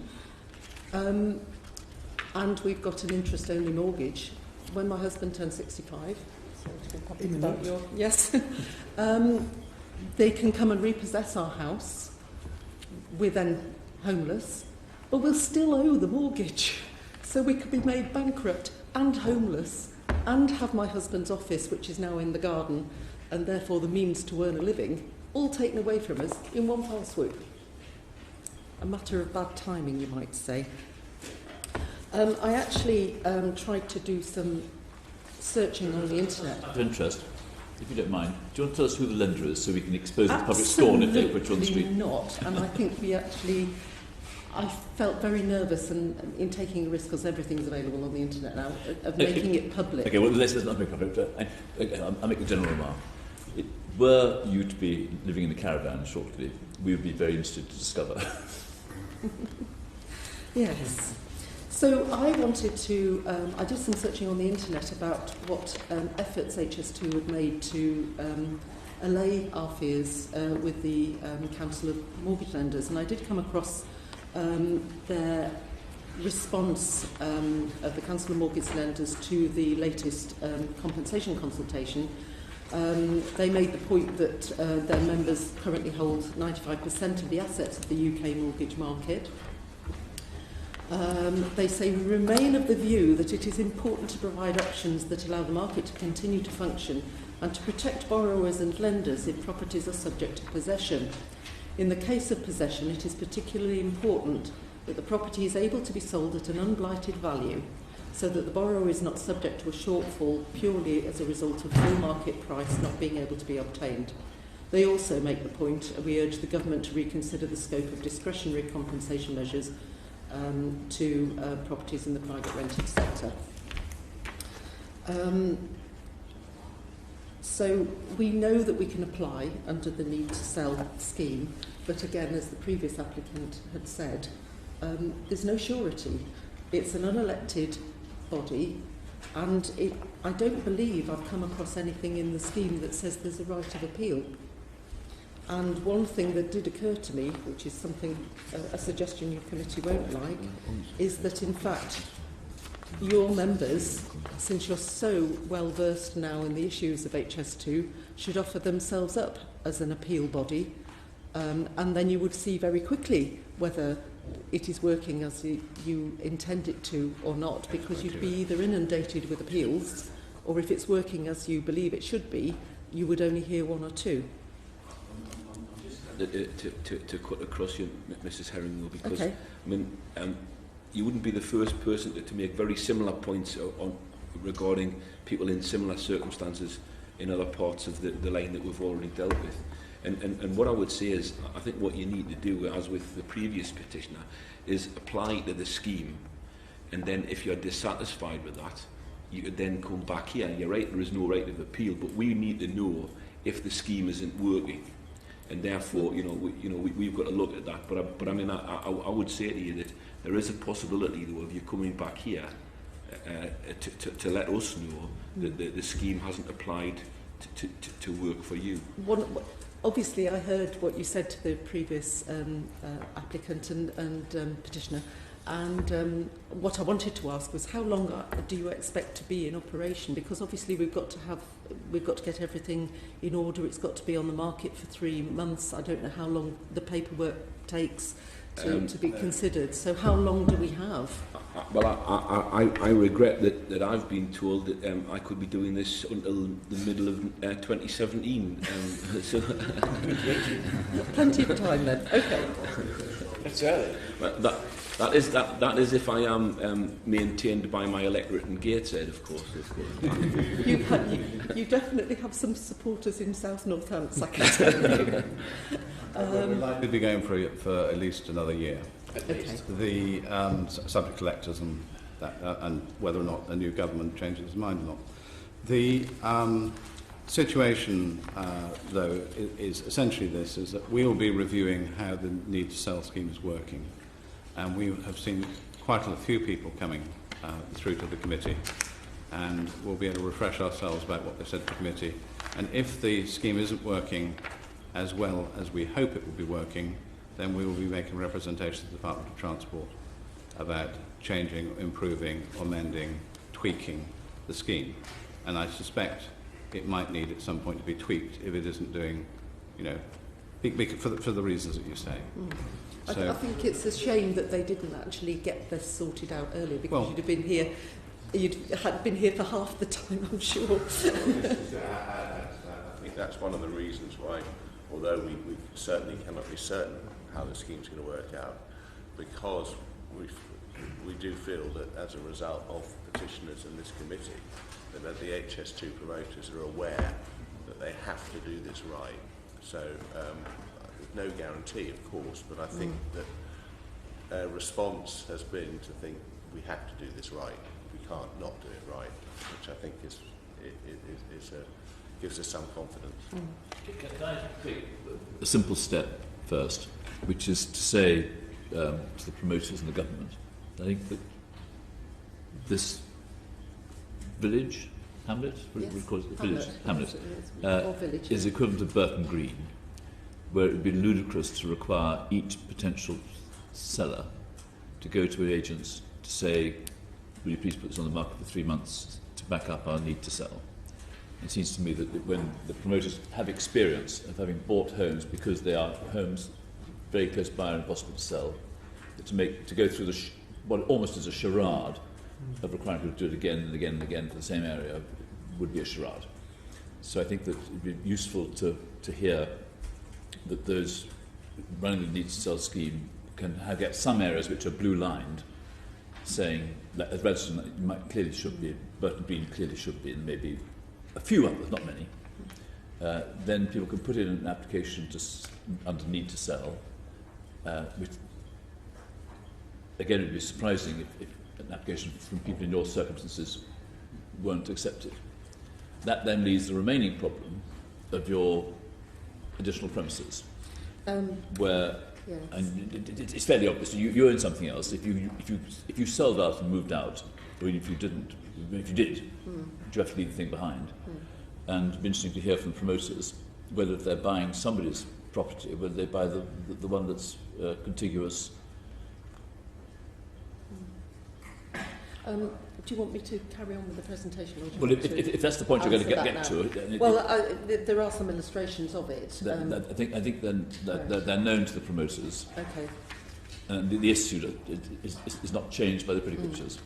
Obviously, the cottage, we stalled for a while thinking, what do we do? And then, of course, there was, will HS2 go ahead, won't it go ahead, and consultations and so on. So we carried on with the conversion, and it is now let as a private let. But it's not covered in the scheme because it was a business premise when the... Yesterday we heard some words about some exceptional circumstances, and this might be one that would be an exceptional circumstance, but Mr. Weld is the... I know you won't be disappointed, and you will understand when I say that by far the best way of exploring this kind of case is for the full facts to be placed before those who will be making the actual decision. And as the committee has very kindly pointed out, the best way of proceeding is for an application to be made under the scheme. There is, as I said yesterday, always, and there is in this case, a specific component of the Generalised Blight Discretionary Compensation Scheme, which covers cases which are unusual or exceptional, special. It is for those who have property which they wish to make application under one of the various components of the discretionary schemes to consider how best they would want to present their application, and that would apply to these petitioners as it would to others.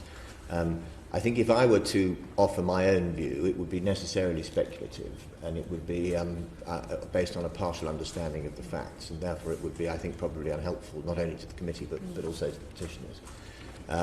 I think I ought to sound one note of caution, and that is that the scheme, the need to sell scheme, is rooted in the principle that in order to qualify, you need to be able to show that you would qualify on the statutory qualification principles that apply to the blight notice regime.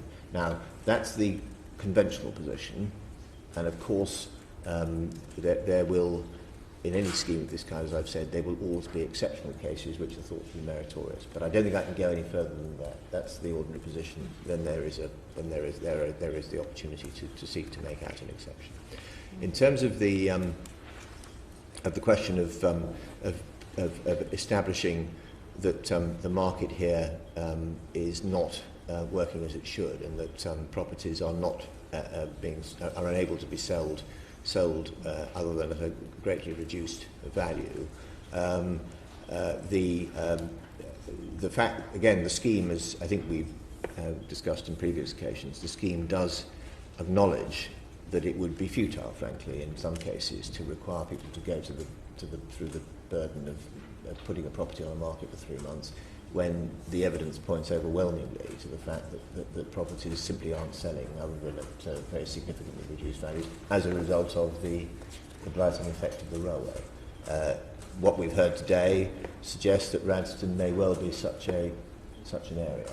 But again, I think that's best addressed under the aegis of the scheme, where there is where that element of the scheme makes allowance for the fact that people will be able to come forward and say, look, I know that you've purchased 3 or 4 properties already under the exceptional hardship scheme. We have had a number of people who have tried to sell their property over the last year or 2 or 3, and there have either been no sales, or any sales that have taken place have been at a value that the local agents have made clear is very significantly below what they would expect in the absence of railway. So I think that there are ways in which people can address that under the aegis of the existing of the arrangements. And I'm loath to, if you'll forgive me, to step beyond that mark. I think unless somebody tells you something different, someone in your position could make an application under need to sell. Do be explicit about the additional property, which is part of your plans and your lives and everything else, say that this should be regarded as an exceptional circumstance, and that you ask that your application to sell your own home goes with the cottage. And if I was you, I would make sure you openly copy that to your Member of Parliament and say, well, copy this Member of Parliament who's been showing an interest in the whole thing. Okay. Of course, you want to keep the rental property for future income. Depends how good the mitigation is from the previous. If I may say so, that is a point that I hope people will bear in mind. That the idea, as I've explained before, is that these schemes are designed to provide a remedy for generalised blight, and they are designed, put another way, they're designed to provide people with an element of choice, and people must think about what works best for them. And it may be that maintaining a rental stream is a way of is actually what works, because rents may well be more robust against the effect of blight than freehold values, for example. Yeah. You're not putting yourself in a permanent position. But there's no way that let's ignore the herrings as Yeah. a couple for the moment. Suppose I own the cottage they own, and suppose it's going to need a great deal of installation. As a rental property and an absentee landlord, owner, is there any way that promoters would insulate the home before the railway started, or do I wait until a year after the railway's gone and get the compensation and then do the installation myself? Well, at this sort of distance from the railway. Again, that's the kind of question that I think is probably first and foremost for the landowner concerned to consider what would work best for them, and then to prepare an application on that basis. I also want to remind... That's not an application on need to sell. That's an application for protection against the effect of the railway. But in order to decide whether and when to make an application on the need to sell... I'm separating the property at the moment for this discussion. I don't live next door. I do own this cottage, which is the distance of theirs from the railway line. And that cottage will clearly need or might need some kind of protection. So you're not an owner-occupier? No. You're an owner? No. In those cases, I mean, broadly speaking, someone in that position would not qualify. If that's the only interest they have, that they are the owner of a rented premises that whose freehold value is affected, then they wouldn't qualify under the scheme, and that's a judgment that's been made. Again, as part of the overall balance between seeking to support the market and the exposure of the public purse. Might I just make one other point, because the petitioners have emphasised that they're concerned that there isn't a right of appeal, as they put it. But they're right about that. But there is a complaints procedure, and if people will receive a letter which will give reasons for the decision on their application. Now, obviously, when the application is successful, then no doubt they will be pleased, and the reasons will almost be superfluous to that. But where people are unsuccessful, and there will be applications that won't succeed, reasons will be given for that outcome. And if people believe, for example, if people look at those reasons and say, well, hang on a minute, that doesn't seem right, there seems to be a misunderstanding, for example, of the factual basis, then they have a remedy in the sense that they can make a complaint, they can ask for a review.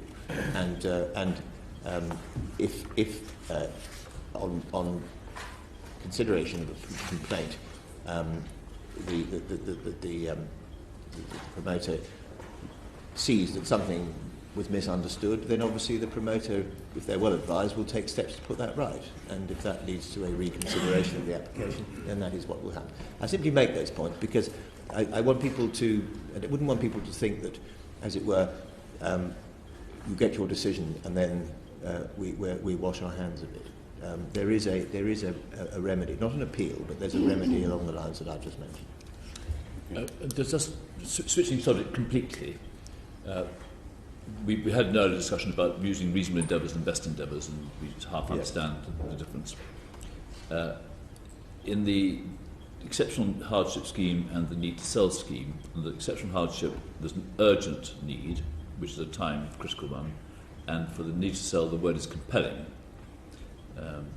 which doesn't suggest the urgency. So if someone has a good reason to apply under need to sell, which isn't there in the next 6 months, it could still be a compelling reason, even if not an urgent reason. Am I? I think that's correct? fair. Yes. Yes. The only concern we have, though, is that we have 2 mortgage properties we have to sell. The have to sell period is within 3 years. In 3 years' time, which very poorly is coincident with the commencement of the project, it will be absolutely impossible because of the disruption. I think that a number of things, but then it says any other reason. The fact that you have you mortgaged up is pretty compelling, because you're going to lose your house if you don't sell it. Indeed. So clearly you can you should be able to make a case on that basis. Okay. I think it would be interesting for you to reply. Okay. And if you go through that process, then let us know how you get on. Okay. But you're not going to be. I mean, there'll be lots of people who will be trying out the process, and we will get a feedback to see who was accepted, who wasn't accepted, and at that point, we may want to nudge the Department of Transport. We'll skip 8 and 9 and go to just slide 10, just because I made the effort. Sorry, we cut you off mid-slide. Yes, this is the view from the centre of the line. I actually just didn't trust maps, and I decided to make my husband actually come out with his 30-metre tape, and we actually walked it and put sticks in, and we didn't cheat. And and then the next slide, number 11, shows where the 300-metre runs out. But obviously we're now about 74 metres, did you say? 76 metres. Yeah, from our property, and noise and visual blight do not stop just magically because you've got to 300 metres. So it was just the issue of this arbitrary 300 metres. And slide 12, I think, as the previous petitioner had said, with no physical barrier of any kind. And of course the line at this point will be 5 metres in the air, not just at ground level, but 5 metres raised at the closest point to the village. Plus, if I might add, 6 metres of the overbridge to the Radstone road that goes over the railway line, which will be right in our view, which is quite a ramp. One of the other issues that I'd raised was, in fact, the fact that there are 2 schemes going on simultaneously. There's the need to sell, but people are also getting compensation under the Town and Country Planning Blight provisions. So Hall Farm, which is actually about equidistant, we're about the same distance either side of the line at the moment, is able to get compensation under the Town and Country Planning Act because its land is blighted, because there's a spoil heap going to be adjacent their land. But they get full compensation with expenses, legal costs, removal costs, etc., because their whole estate is affected. And there's another one that you will come to that's in a very similar position into Weston. But it does, to the normal citizen, seem that there's one rule for the landowners. The land's taken. It's not taken, it's actually just they've got to put a spoil heap adjacent to their land. But they get everything. Their house, their letting, and I've no argument with that to the owners. It's quite right and proper that they can get compensation. But it's the fact that they're treated differently and they get all these extras as well. Not like the people who we're trying to get you into the need to sell scheme. But we don't, even in the need to sell scheme, you don't get we know that. Legal fees, removal fees and all the rest of it. Yes. But they do. Doesn't seem fair. Do you want to keep the page turning? Yeah, okay. I had, you want to say something about your office that's at the back of the... Well, only that from my point of view, I'm one of the 6 people that Simon Marinker highlighted earlier that live and work in the village, and run a small design practice there where I do get regular clients visiting the premises, and during the construction phase that will be very, very disruptive for them, and may make visiting our offices a very unpleasant experience. And one of the main reasons I decided 15 years ago to invest in, live and work in the village was because of the peace and tranquility and accessibility. And what seemed like a good plan in 1999 all seems to be blown out of the water now. So that's my husband at the coalface. No, turn one more picture, go on. The next one, 14, yes. There he is. A live-work environment. Yeah. So, in summary, we wanted an assurance that we'd get timely compensation, that members of the committee recommend that compensation package is revisited and improved, and if necessary, be prepared to legislate on our behalf if government does not listen. Need to set up some sort of appeals procedure for those refused under the Need to Sell scheme, that people be given the same compensation package for their home and costs that statutory blight offers to landowners, that HS2 secure the agreement of Council of Mortgage Lenders as a matter of urgency so no citizens are disadvantaged by the intrusion of this rail line, and remember that buying property is not a loss for HS2. If they get the mitigation right, the property will rise in value and it sits on the books as an asset to the company and not a cost. So it's just an issue of cash flow. Thank you. Okay, thank you very much indeed. That's been very useful. And so you're 1/6 of the workforce of Radstone. Indeed, I am. Yes. Well, a significant. I worry about what's happening back there now as you're sitting down here in London and we're not getting the productivity. So go slow, I suspect. You may think he's looking at the screen on the right, actually a modern artist on the left. Well, I think the main worry you got is that if you became unemployed, the unemployment rate of Radstone would dramatically plummet. Yes. We're good for the figures. Anyway, if you decide to apply, let us know. And if it's not working in the way we hope it's working, then of course the committee has the ability to nudge the Department of Transport. Do we need? I mean, I was very enamoured with the idea of not having to go through, as you say, the charade with estate agents, particularly since estate agents are asking for money up front because they know it's a charade. So, is there any point in waiting for an answer on that? Do you have a meeting outside with that as well? Yeah. Yeah.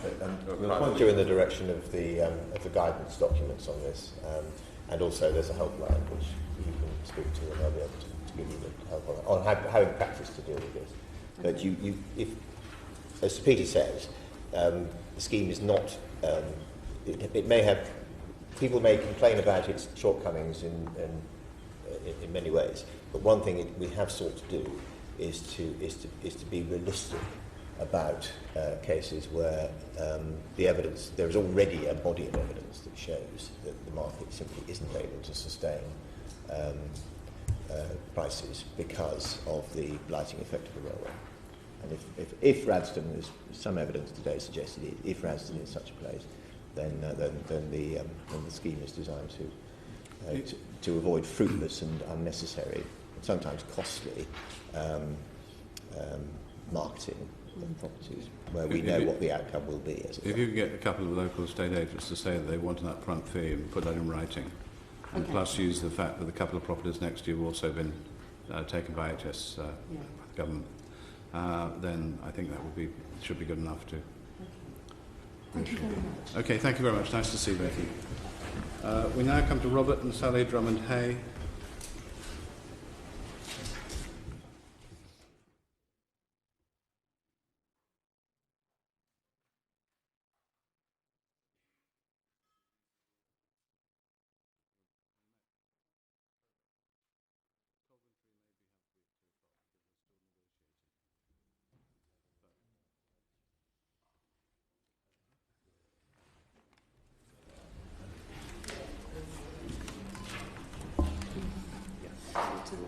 Do you want to change places and then we just turn it so we can see. It doesn't turn, unfortunately. You might have to swap seats.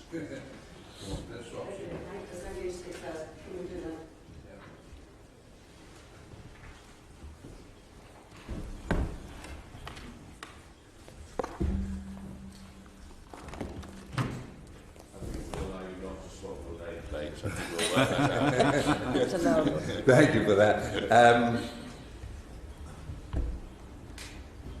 Good morning. My name's Robert Drummond-Hay. We live in Mixbury, and my wife is going to start off. I will then take over for the second half of our presentation. Okay. Good morning, my name is Sally Drummond-Hay, and if you cast your mind back, yesterday you had most of the Mixbury presentations, and my part of the presentation is going to be very much taken up with the question activities, as we've got a pony cart and we're going to be very severely affected by the HS2. Could we have the first slide, please?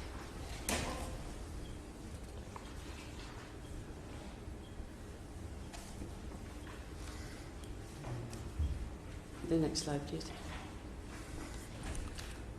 We've lived at Parochial Cottage since 1992. We moved there from Otmore, where we were living in an isolated farmhouse, which ended up 200 metres from the central reservation of the M40. We fought the public inquiry very hard. The inspector, Sir Michael Giddings, ruled in our favour and favour of isolated farms down there, that the motorway should be moved further away. It was overruled by the minister, and we found that the house was, we couldn't live in it anymore. We bought it because there was silence there. We were woken at night by the nightingales. Our children had freedom to ride anywhere they wanted, all over Otmore, and it was an idyllic upbringing for them. We were forced to move long before we wanted to move. Our children were growing up, but we were not ready to move. And we moved to Mixbury, where we bought a much smaller property, which was fine. But one of the chief attractions of Mixbury was the amenities for riding, for driving, pony driving, and dog walking. And these main reasons are all very much at risk with this proposal. I think you've all visited Mixbury. It's an extraordinarily quiet village. We've lived there over 20 years. And ever since we've been there, there have always been small children, and they have always played football in the village street. It's a really unusual village. It's got a wonderful community, no shop, no pub, but it's a community, and there's always children, and they're going to be very, very much put at risk. To put it personally, I'm a grandmother of 7. My oldest grandson's 20, and our youngest is 1.5. And one of the great attractions of coming to grandparents is taking out the pony cart. And if we could have the next slide, please. This is the pony cart. It's a very modest little pony cart, but it gives a huge amount of pleasure. That first photograph is taken outside the village shop at evening, where it's a huge treat to go and buy ice creams or sweets. The bottom left is one of my daughters and friends with a cart piled high with little children, and the last one is actually Robert, but with the oldest and the youngest granddaughters. It's a way of life. A lot of grandchildren don't like visiting their grandparents very much because it's boring, and one of the chief attractions of coming to Mixbury is we've got these wonderful facilities to go out and drive. Now, David Trott, yesterday, giving evidence for Mixbury, went into great detail about the dangers for sports horses and race horses who have to be exercised up there. We do as much off-road work as we can, because obviously if you're walking or trotting on the road, on single-tracked roads, we're holding up the traffic. And all the locals are really nice about it. Sometimes other people use our roads and they're not so nice about it. But if it's a slippery road, I'm not going to trot down it. I will continue walking. And if the roads are being used as rat runs or there's construction traffic coming, unless I'm to give up driving altogether, some alleviation has to be made to allow us to get off-road.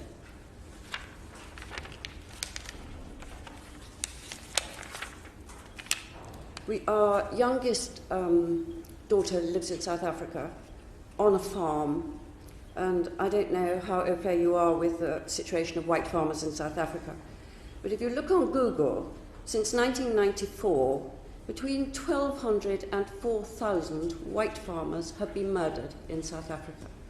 You probably remember the case of David Rattree, which hit the headlines in a very big way when he was murdered. There are more white farmers murdered in South Africa than there are in Zimbabwe, and we are all very aware of this. The children have British passports, and they are extremely keen that they should look on England as a second home. And if England is to be a second home and they've spent a lot of time with their grandparents, it's got to be fun. And pony carting is fun, and they love coming. And every time I speak to the 4-year-old on Skype, I'm always asked about the pony. Granny, have you been out pony carting? Granny, when we come and stay, can we go to the village shop and buy chocolate balls, which is what he calls Maltesers? It's a way of life, and it's going to be destroyed. And we are really, really worried about the safety implications. Can we just see a map, Mr. Drummond-Hay, of the mixed-breed village and just get a feel? Could we have the next slide, please, which is... So I want to know where these construction lorries might be going. On this map, I'm sorry, it's not a terribly clear map, you can see Mixbury Village marked and underlined. And the green routes are all the routes where we go with the pony cart. Sorry, but those are the pony cart retract routes you go on? All the green routes are routes which we use. Yes. At the moment. Where I put red lines across, these are all closed off to us until yesterday when it was agreed by HS2 that Featherbed Lane should be kept open. Now, I hope that that is a firm undertaking, a guaranteed undertaking, even during the 8 to 12 weeks. Featherbed Lane, so we can... What do I point with? Finger. Oh, right, okay. This is the Featherbed Lane crossing here, which has now been agreed to be kept open.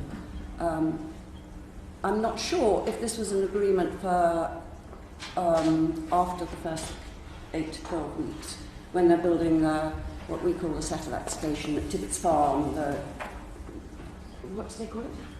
What do they call the satellite station at Tibbetts Farm? Tibbetts Farm, that satellite station, I can't remember what it's called. It's got a proper name. Doesn't matter. It's always known as the satellite station. And from the A421 there up to there, up to that crossing, we don't use very much, so that's not a problem. That's up the line. This is the A421 running along the bottom. We do cross it on a Sunday when there's not too much traffic. But to cross a main road with the pony cart, you have to keep well back from the road so that you can see what's coming. Your passenger, or groom as it's called in driving terms, gets out and calls you forward. Well, I think it's not going to be possible with the extra traffic on that road. So that's closed off. If you go up to this next crossing, which is the crossing that David Trott was giving so much evidence about yesterday and asking for a wide, safe bridge. This is the one which we are most concerned about, and we would like to reinforce everything that was said yesterday by David Trott. And then the other one is, should we be able to get over that, is our circular ride, which takes us round and back up to Evenley, and then back down the road. And that will also be closed off to us. So we are totally reliant on this crossing here that David Trott was talking so much about. Well, now, if you're riding a horse and it spooks, you can get off the road, you can go up a bank, you can get into a field. With a pony cart, you can't do that. We can't reverse. To turn round, the overall length of the pony and cart is 13'6". And even with a really neat pony like mine, they have to cross their legs turning round, and I need at least an extra 6 foot. So that's 20 foot. So I'm in trouble before we start, because I can't get out of the way. The best will in the world, I can't get in the way. And if we have construction traffic, which gets impatient with me on the roads, I'm sorry, it's going to have to wait. The local traffic is really good. If I take the pony cart to Evenley, the grandchildren will very often say, "But Granny, you know everybody round here." And it's true, it's local traffic. We know the people. If we get contractors' traffic, they're going to get really cross with us. It's very dangerous, and there will be an accident. If you have an accident in a pony cart, you usually end up underneath it, because that's the nature of it. And it usually ends up as a nasty accident. If you end up riding, You probably get thrown clear, not always. There is the danger of the horse getting onto the A421, which has happened once since we've been there, and there was a woman killed hitting a loose horse on the A421. That's the... This is the A421. You can't quite see it. That's the A421 there. That's right. The main road along the bottom there, which goes from Buckingham through to the Barleymow roundabout where it meets the A43. So just having a look at the map, Mr. Drummond-Hay, of your routes. The route which we like the most? Yes, yes. Is there any way, and I appreciate that if this does go ahead, there will be, we're not talking about just a few years of construction, we're talking about a lot of years of construction. Is there any way you can mitigate the route? Are there alternative routes that are as good as this route? Those are the only routes. There's yes. this route, which is a road, yes. which is now going to be kept open, for which we're extremely grateful, because that is going to make such a difference. Yes. But that is all road work. And at the moment, even the 4-year-old can drive the pony and cart, but I don't allow him to do it on the roads. Quite. I only allow him to do it off-road. And suddenly he'll come to England, and I'll say, I'm sorry, you can't drive the pony anymore, we can only go on the roads. So it is really, really important that that crossing up there is made safe.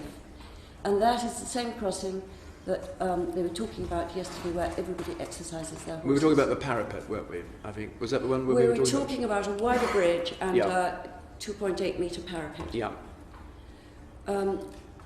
If you think back to that other slide with the pony cart, maybe we could just look back at it, which is slide 3. You can see the pony always wears blinkers, which gives you a very limited view. So if you're approaching the railway line, a ridden horse can look right and left and see what's coming and say, oh, I've been shown that lots of times. This pony will see nothing except what's ahead of it, which makes it more dangerous. I mean, it is really dangerous when things happen unexpectedly or give the pony a fright. It's a good pony, but I might not always have that pony. I might have another pony, which might not be quite so good. You can't base your assumptions on one pony. And does it always wear blinkers? Do they always wear blinkers, these... Yes, driving ponies always wear blinkers. And you'll see there my whippet behind, which trots along almost glued to the axle on the roads. It's a really good little dog. When we go loose cross country, the joy of the children is racing the pony, the dog and the pony race. I mean, we have fun. And nobody's brought any fun into this whole inquiry since we've been here, because it's all facts and figures. But there are two sides to it. There are human beings involved here. And is a whippet allowed on the road as well? Yes, and we have a local policeman who lives in the village, and it's so well behaved, she's very happy to see it on the road. It sticks to the axle like glue. So, my submission is that if we could go back to the map, please. That this crossing here, you follow the recommendations put forward by David Trott. I have one further request. This road to Evenley crosses the county boundary. Consequently, nobody is interested in keeping it up at all. Could we have... which is the map? I think it's 11. 11. Yes, it is 11. Could we have map 11, please? These photographs were taken about 2 weeks ago. This is what the road looks like at the moment. We maintain that there will be wraparound traffic. I know HS2 denied this yesterday. We've lived through M40 construction. There was a lot of wraparound traffic, although it was not admitted to. And it caused problems for all of us. Now, a single track road like this, can you think, if I'm going up the middle of that road in a pony cart, even if I pull off, when I get to a parking place, I've got somebody cross behind me. This is what you have to go into beside the road. The roads are appalling. This is one of the joys of living on county boundaries. Everyone who lives on county boundaries has the same problems. But this road is particularly bad. If you're in the car, going up to get the newspaper from the village shop, which is a perfectly normal thing to do you think that traffic which is not local traffic is going to go into that mud? No. We get broken wing mirrors regularly. I think it'll be a lot more than broken ring mirrors if nothing is done about this. So one of my submissions is, please, that this should be improved, brought up to standard and made safe. My whole submission is safety. Please, will you take safety seriously? And now I'm going to let my husband talk about the facts and figures of traffic. Thank you. I think we better change places so I can reach the screen.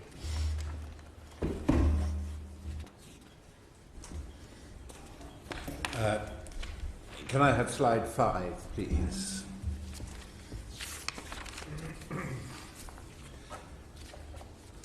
This is the western end of the slide you've just seen, and it's to properly show the roads I'm about to talk about and the place I'm about to talk about.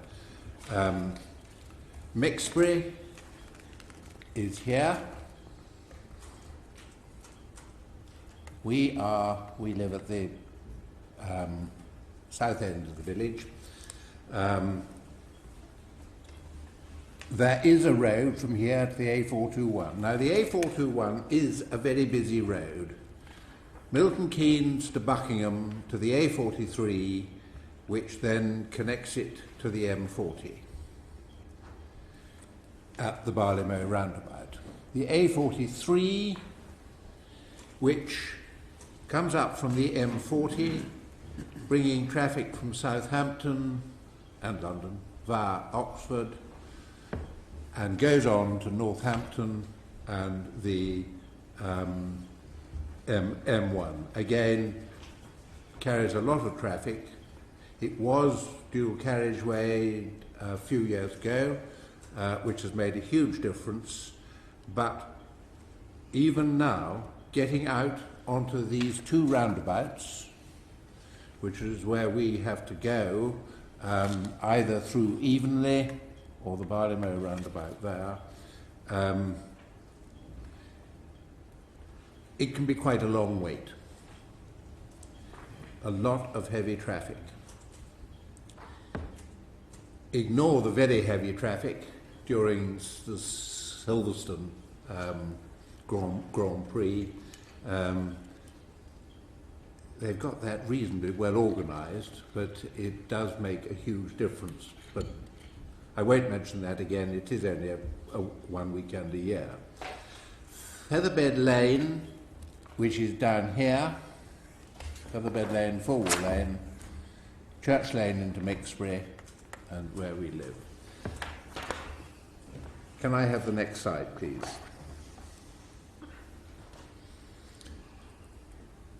I took these traffic figures from CFA 13 and 14.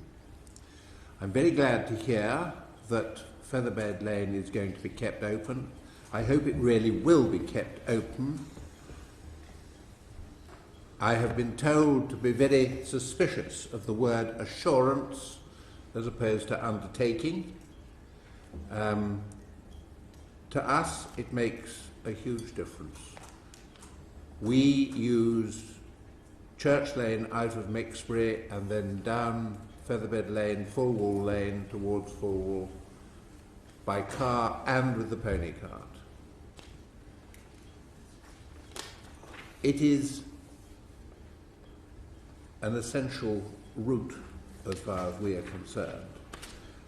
And going down in the Fulwell direction, with the pony cart there is no real way round, because it would mean going along the A421 and into Finmere. With a car, it's a long way round, like an extra 4 or 5 miles.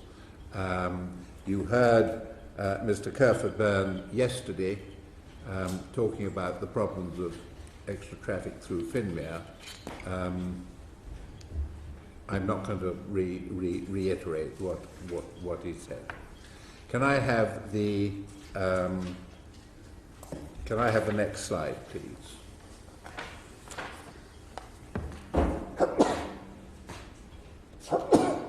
The traffic figures given on CFA 13 and 14 refer always to return journeys.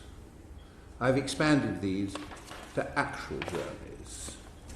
I will admit I don't totally understand them all. Can I have slide P4729?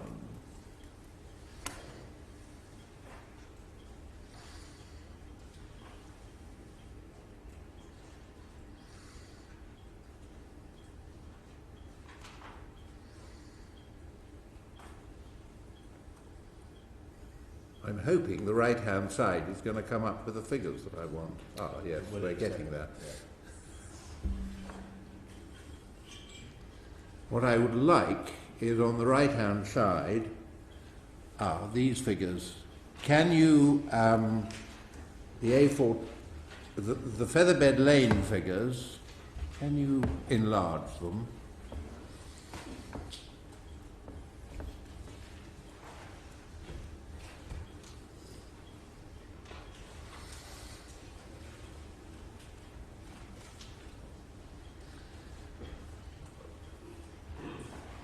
It appears to say that Featherbed Lane northbound, the increase in traffic will be 1,701%. Southbound, and that hasn't come up clearly, but the figure I have was 850%. What happens to the difference? I don't see how that can possibly be. But if we could go back, please, to the previous slide, which is... these daily flows, these hourly peak flows. Sorry? I was wondering to myself, are these daily flows or peak hourly flows? Daily flows. Daily flows. They're also... And it's talking about HGVs 20. Yes, that explains the huge increase in percentage, because you've got the existing flow, the non-HS2 flow.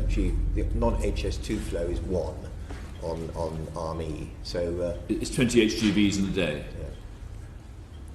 But if it's 850 in one direction and over 1,000... Well, we're talking about a maximum of 20 vehicles. So the question is whether we've lost 8 vehicles, I think, is the question you're putting. Well, Mr. Mole, no doubt, will be able to solve that problem. I'm sure he will. Could we go back to... You've got the other figures. Oh, yes. Well, yes, indeed. I think I'll skip those. Could we go back to the previous slide, 847, 8407, that's 8.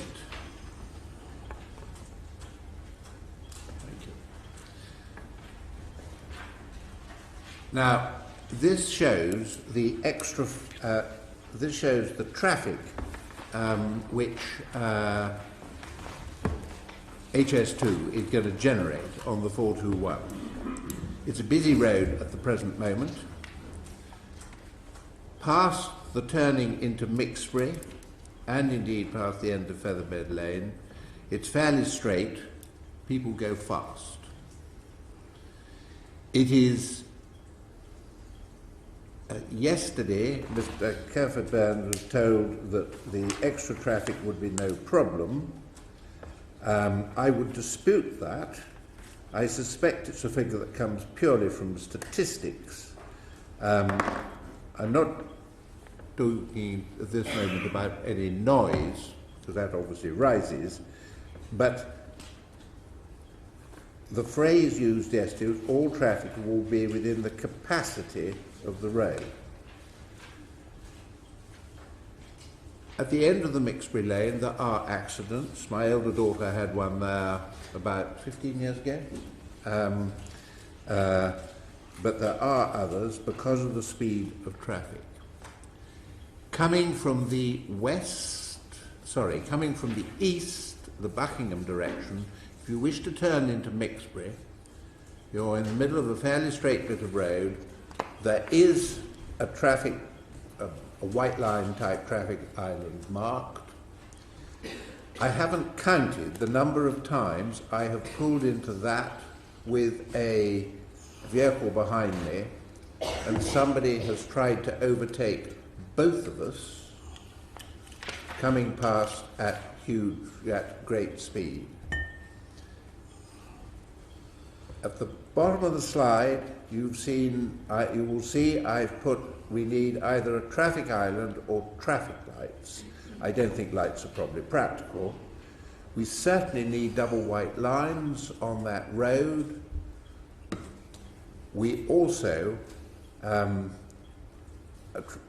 better form of traffic island would be good. It is actually not particularly safe at the present moment. You increase the traffic, the overall traffic, by over 3,000 vehicles a day. The mind boggles, frankly.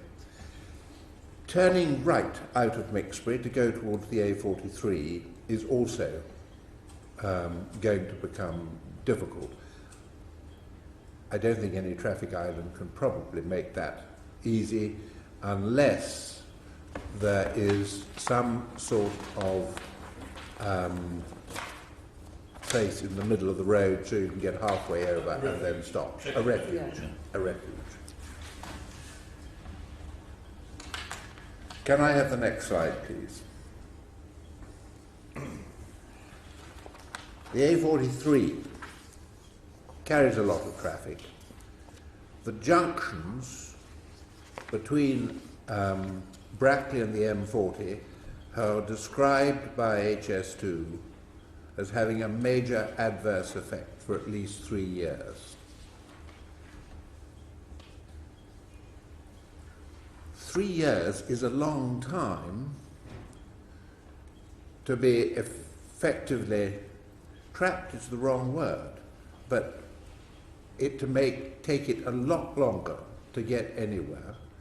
A major adverse effect means that if you're, as I understand it, if you are on either the A421 or indeed coming out of Evenley, the traffic coming down the road from the north is going to make it a very long wait to get out. I haven't included the traffic figures for the construction site just north of Brackley, which is I gather, going to be, and the traffic coming off the A422. I haven't included them. They just make everything worse. To get onto those roundabouts at busy times of day, we are going to need lights. Can I have slide 9, please? Can we just go... we'll just stay on this one for a second. The traffic lights that you're requesting on the A43, how realistic is that from a highways point of view? I mean, I think that's a good solution to that, because it would obviously enable slow-moving vehicles, pony and traps, horses, cyclists to cross. I mean, how realistic a solution is that? Because the Highways Agency, I mean, certainly in my experience of roads in my constituency, they're not that keen on putting in new roundabouts or traffic lights. But on the other hand, if we can make a case for that, it would be very desirable. There are roundabouts there at the present moment. Yes. And you can wait at the present moment quite a long time. Yes. There are other roundabouts around the country which do have traffic lights, and I know it can be done. I haven't discussed it with the highways people. They have traffic lights on the roundabouts junction 10 on the M40. That junction is being redesigned at the present moment. It's been a bad one for a very long time, and yes, we're all hoping this will be an improvement. But they have traffic lights there. Well, maybe Mr. Mull could come up with an answer to that, because I would have thought the key thing would be to have them programmed so they weren't on at night. Yes. Well, programmed to come on during busy times of the day, maybe. Yes, and certainly that is the way they have it at the M40. They have it during peak times. Dare I say they don't always get peak times right, but no, it does make a huge difference. Just for clarification, I mean, I'm kind of trying to look at this on Google Map as well. So when you talk about the Barley Moor roundabout, is that the 421 and the 43 junction, is it? Yes. And the other one's Broadley and 43 junction? Yes. Out of Evenley? The Barley Moor junction, which has the A421 on one side, the other side is a B road. Yeah. A surprisingly busy road going through to Ano, because if you look at a map of the country, it actually is quite a long, relatively direct route that takes you through to Cheltenham and indeed to Wales. And it may be a B road, but it carries quite a lot of traffic. Right. Where are we? Slide 8. Yeah, can I have slide 9, please?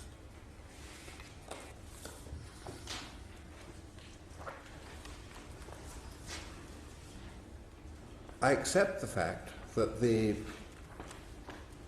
contractors can keep their traffic out of Mixbury and the other villages if they want to.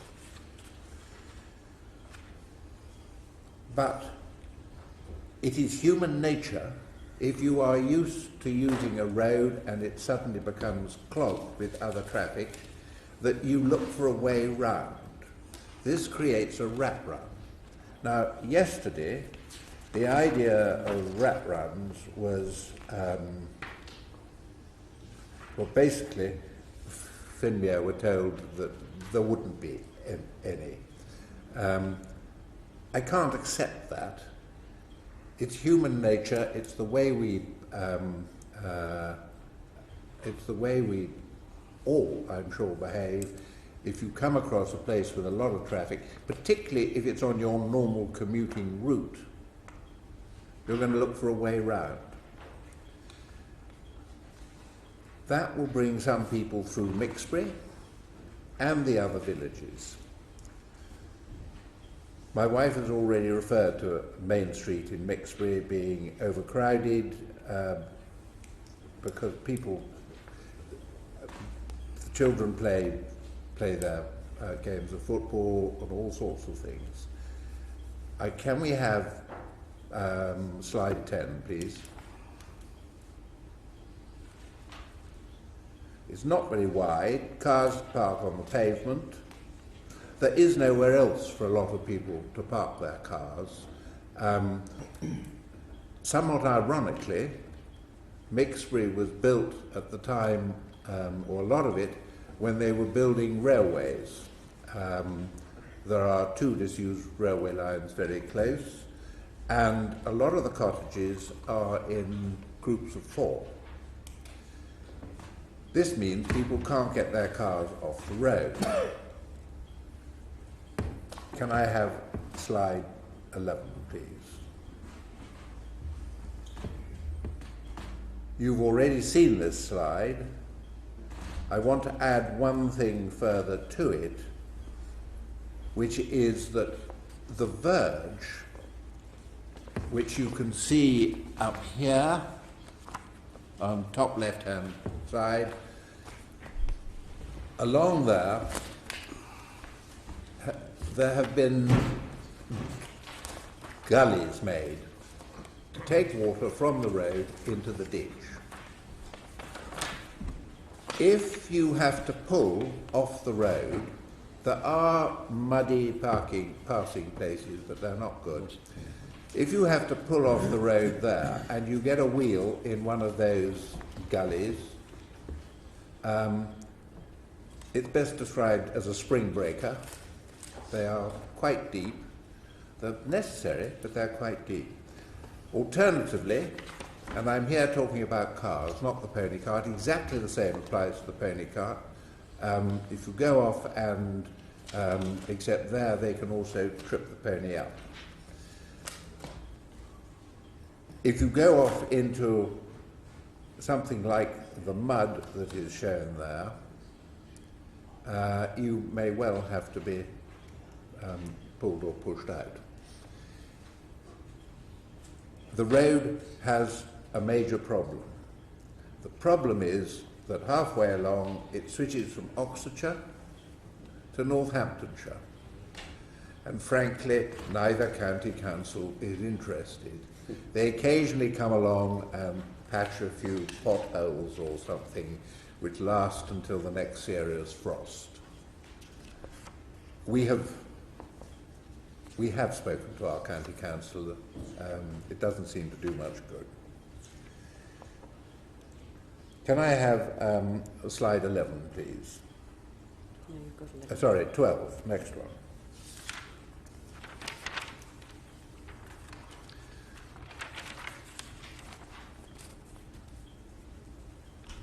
I'm coming back to something that I've so far avoided, noise.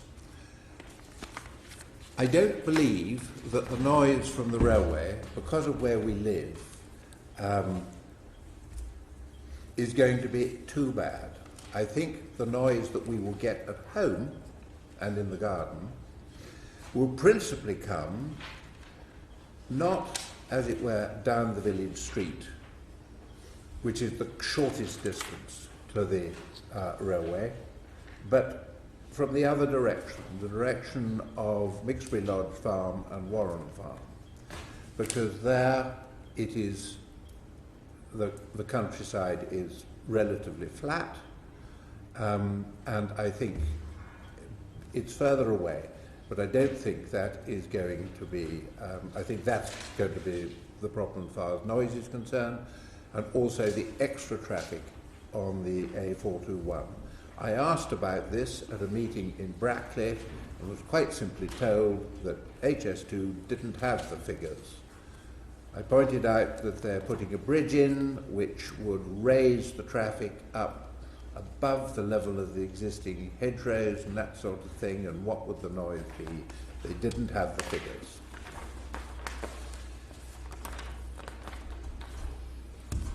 What is also worrying is I asked for actual noise figures. Now, we've seen a lot of diagrams with average noise figures.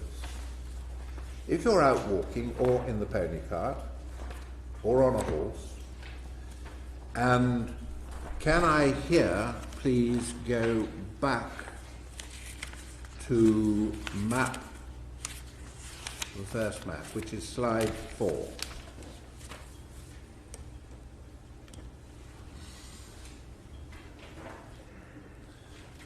And you're up here where you're away from the existing road traffic. I don't pretend it's total silence, nowhere is, but you're in a part of the world where, yes, you can hear the birds. You can actually, it is actually relatively peaceful. That is why that area is used by many people, not only us, from Mixbury, for walking, riding, and that sort of thing. Now, when a train goes by, you go to get average noise. You go from almost silence to something that, as far as I can make out, is, to put it simply, ear-shattering. You're not protected in any real way. I have tried. I asked in the early days what these noise levels would be. I was actually told we don't have them. We only have average noise. Well, if HS2 have discovered a way of calculating average without knowing maximum and minimum is probably 0. They've discovered something that I wasn't taught at school. Admittedly, that was some time ago, but even so. It is actually important. It is particularly important in the case of the pony cart, because it is the sudden noise that frightens animals, and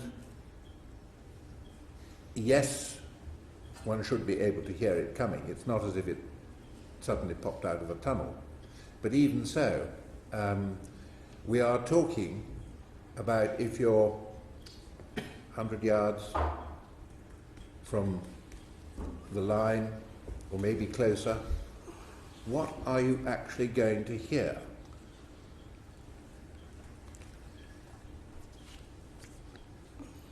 That, I think, is something that it needs to be addressed.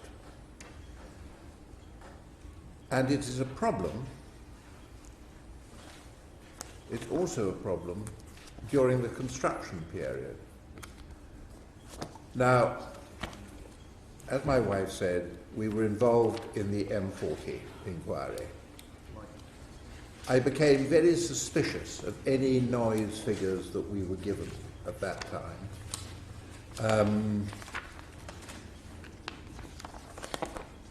For some reason or other, the Department of Transport seemed to think that when you live in an isolated house in the country, the noise of sheep, birds, and that sort of thing could be compared with the artificial noise of a motorway. They actually said that. They tried to take a noise reading on our house by putting one of their meters between two swallows' nests. They did actually come to the inquiry with a reading from the Oxford Ring Road taken on a foggy day on the back of a house. The inspector made them pay the protesters' expenses for that day. But I'm very suspicious of noise figures and how they're calculated and the zones that we see on the map, because we don't hear that. What we hear is when a train comes by, the sudden noise. And in the early days, when the line's open,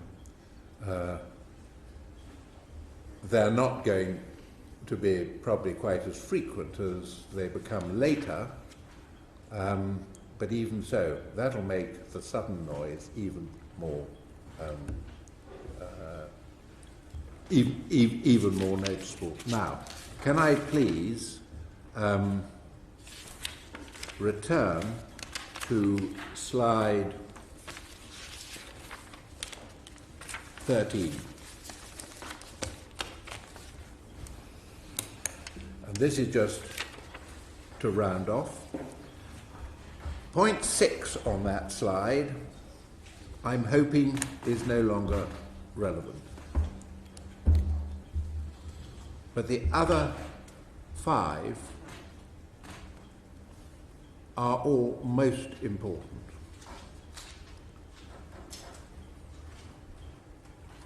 And I would ask HS2, who have said that the bridges and things will all be ready in 5 years' time, what do we do in the meanwhile? It's quite a long time. And I'm not going to add at my age, because I hope still to be going on long after that, but even so, it is quite a long time.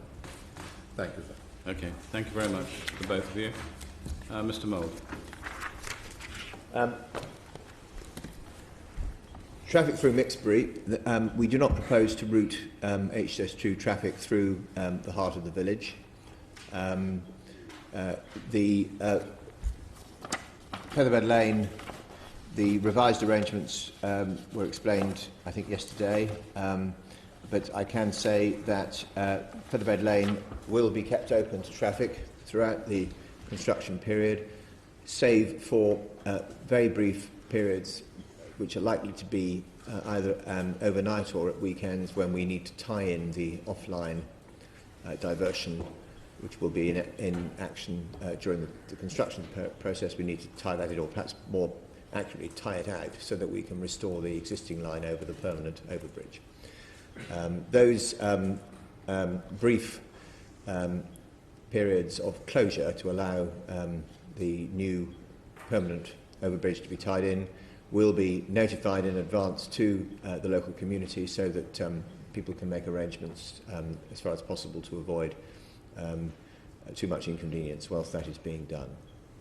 The traffic that is, to a very significant degree, Featherbed Lane will be free from HS2 traffic. As Mr Miller explained yesterday, at the moment we do see the need to route traffic down Featherbed Lane for a period of between 8 to 12 weeks so that we can set up the overbridge satellite compound.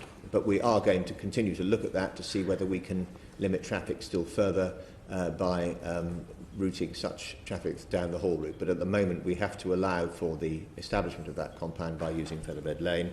I think the figures, he gave you the figures yesterday, but on a most pessimistic basis, the maximum number of HGVs that one would expect to see on Featherbed Lane during that period of 8 to 12 weeks would be up to 40. The range is 10 to 40, so it would be between that range during that 8 to 12 week period. Again, when that will actually happen will be notified to the local community in advance so that, although that clearly will present some inconvenience, so that hopefully that inconvenience can be managed as successfully as possible. And we've given undertakings to we've given assurances rather to the council in relation to that, and those have been communicated to the parish meeting.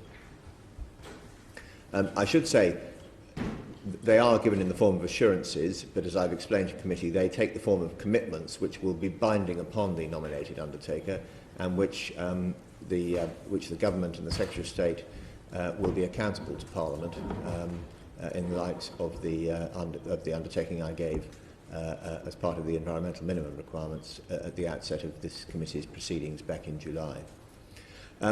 The arrangements for the routing of traffic along the primary road network, and I should just clarify, I think may have nodded to Sir Peter that the A43 is a county road. In fact, it is part of the trunk road network, so that is under the aegis of the Highways Authority. The A421 is a county road. The environmental statement, as the petitioners have pointed out, does report an increase in congestion at a number of the junctions on the primary route network in this area, including at the Barley Mow roundabout. The assessment also reported that there was no need to undertake any physical improvements or changes to those junctions in order to accommodate HS2 construction traffic. That remains our position, but of course the assessment of traffic management and of seeking to limit the degree of congestion and traffic problems on the roads during the construction of the railway, that is something that will continue to be examined and planned for in close cooperation with the Highways Agency and with the County Highway Authority. Rather than commit to any particular intervention now, such as those that are on the screen in front of you, the convention has been in previous schemes, and I would suggest it's sensible now that the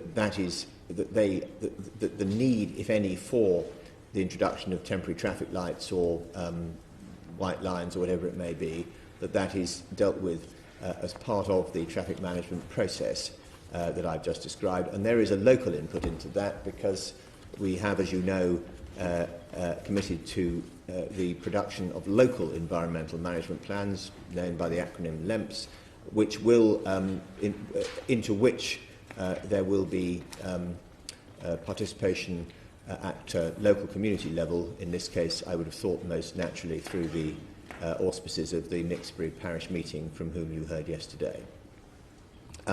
Turning away from vehicular traffic to equestrian traffic and to the pony cart, Mr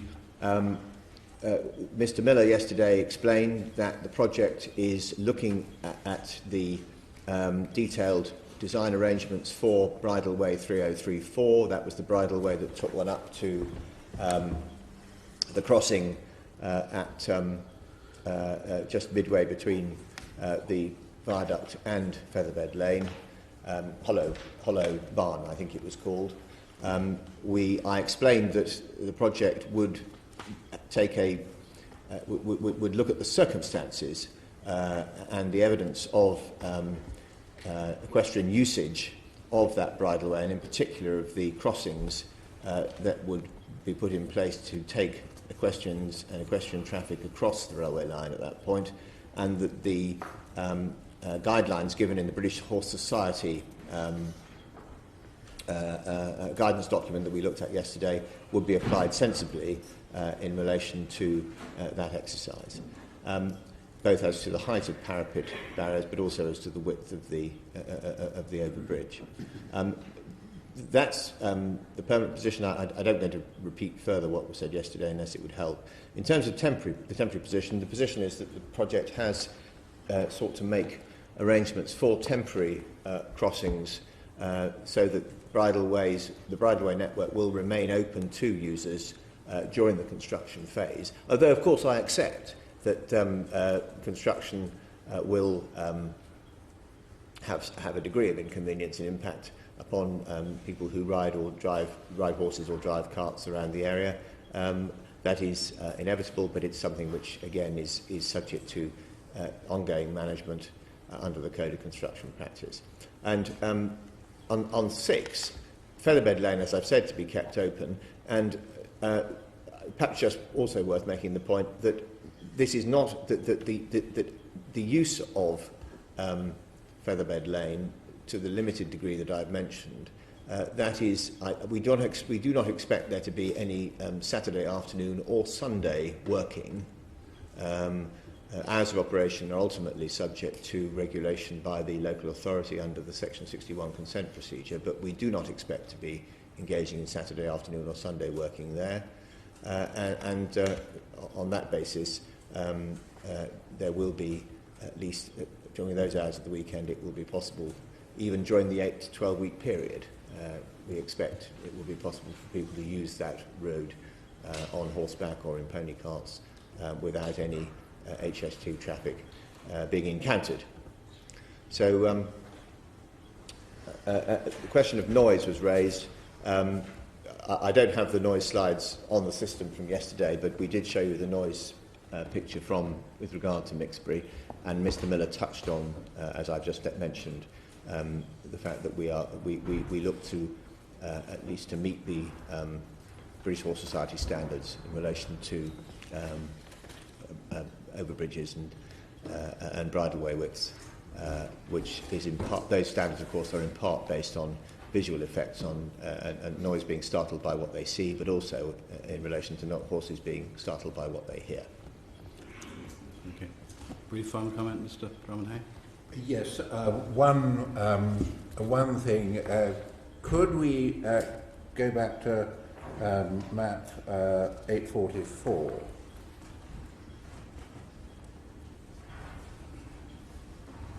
You said that the A421 is a county road, yes. I hope you are able to get the 3 county councils involved all working along the same lines. From the A43 to about there is Northamptonshire. From there to the roundabout with the A4421 is Oxfordshire, and then you're into Buckinghamshire. On the Oxfordshire bit, they can't at the present moment agree who's going to push the snow aside when it snows, because it's not really connected to any of their other main roads. I hope, therefore, that HS2 are able to get the 3 counties to coordinate. It'll be quite clever, I think, if they do. But it sounds like it'll be a triumph. Yeah. Have you got anything you want to add? We do have a highway. I'm so sorry. I would just like to say thank you for the undertaking that they won't be working on Featherbed Lane on Saturdays and Sundays. That's extremely good news. Saturday afternoons. Saturday afternoon, yes, right. Yes. Thank you very much. I should just say there is a highway working group. We mentioned this back in October. If there is a particular problem with liaison here, and I don't for a minute suggest that there is, far be it me for me to say so, then we would be able to seek to broker liaison through that group, I would have thought. You fail, I'd get Mrs. Drummond-Hay to come and sort it out for you. Indeed so. Thank you. The other point I would like to make is was also made by David Trott in Mixbury's evidence yesterday about evidence from the BHS, which a lot of people in the horse world are not happy about at all. I approached the British Driving Society, and they were considerably less helpful if it was possible. I got nothing from them at all. I think David Trott's evidence is worth a great deal more than the BHS evidence. He knows a lot more about it than the people who appear to be making the decisions. Okay. All right. Thank you very much for that final point. Thank you. We know. I remember seeing a famous Anneli Drummond-Hay win at Badminton and Burley when I was younger. What relation is she of yours?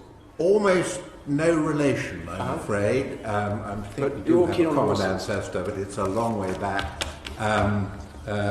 Though her sister does actually live in Evenley, so we have contact with the family, but almost no relation. And I do have to say, from time to time, when shopkeepers, little old ladies say to me, "Are you the one who rode around Badminton?" I do occasionally say yes. It gives them so much pleasure. And now the world knows. You're on television now. Yes. Right, thank you very much. We now move on to the next petitioner, which is Mr. Hugh Smith, who will be the last one before lunch, and then we have Coventry City Council at 2 o'clock. Can you mention that for a second?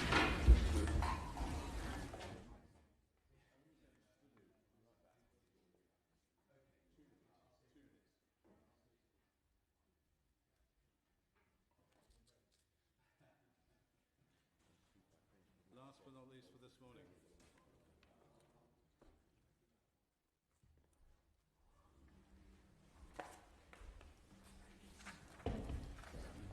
Right, welcome, Mr. Smith.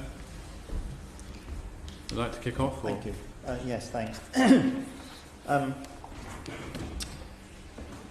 we start with 8:30, slide 1, please? When you visited in the coach a number of months ago, you came up to Warren Farm, up the dotted red line, and parked at the end of it, and had a look around that immediate area, and looked across to where the line itself would be running. And you noticed as you came up that the line itself will sever the access drive, and the line itself will also separate us from the blue dotted line, which is the access to the bridleway network that is most used by people within the Warren Farm complex. The other thing just to note on this map is that when the line comes, the first bit of the current drive, the lower bit of the red dotted line will become a cul-de-sac, and we've got a concern about that because of the way cul-de-sacs in this area have been used in the past. The petition is mine, but the Warren Farm community, if you like, is 11 dwellings, 36 people. We have, I'm afraid, 23 vehicles between us and about 19 horses in this whole area. So that's the kind of scale of neighbourhood that we are. If we look at slide 2, please. This is what the group of us looked at, I think, when you got out of the coach. Basically see that across the fields which are part of our property is the line that the HS2 will take, and will obviously remove that hedgerow and tree line. On slide 3, you didn't need to look at our particular property, but it is a house and a garden and some stables and 6 grazing paddocks. There was no need for you to come in there, but if we take the next slide, if you turn around from where you're standing there, you look down the former access drive. So this would originally have been the access drive up to the farm itself, and this was closed, and I know you've heard quite a lot, I think, about this yesterday. This was closed in the 80s when the other farm buildings were developed, and it just became a situation of too much traffic coming out at that point. The next slide just takes you a little further down there and allows you to see that at the moment we are well screened from the road, just with vegetation and a bit of banking there. Now, the petition points that I made back in May are on the next slide, slide 6, and they were really in four areas. One was about noise mitigation. It was partly the HS2 line itself, but also, and especially really, from the heightened A421. I wasn't here yesterday, I'm sorry, but I have a feeling that may have been done to death yesterday, but I will just touch on it. Secondly, there was the fact that the access, the red dotted line originally, was clearly going to be severed, and the proposed solution was not a good one. It split our grazing land, it was very intrusive, and it gave us some concerns about security. It's probably best looked at if we go to one of the promoter slides, could we?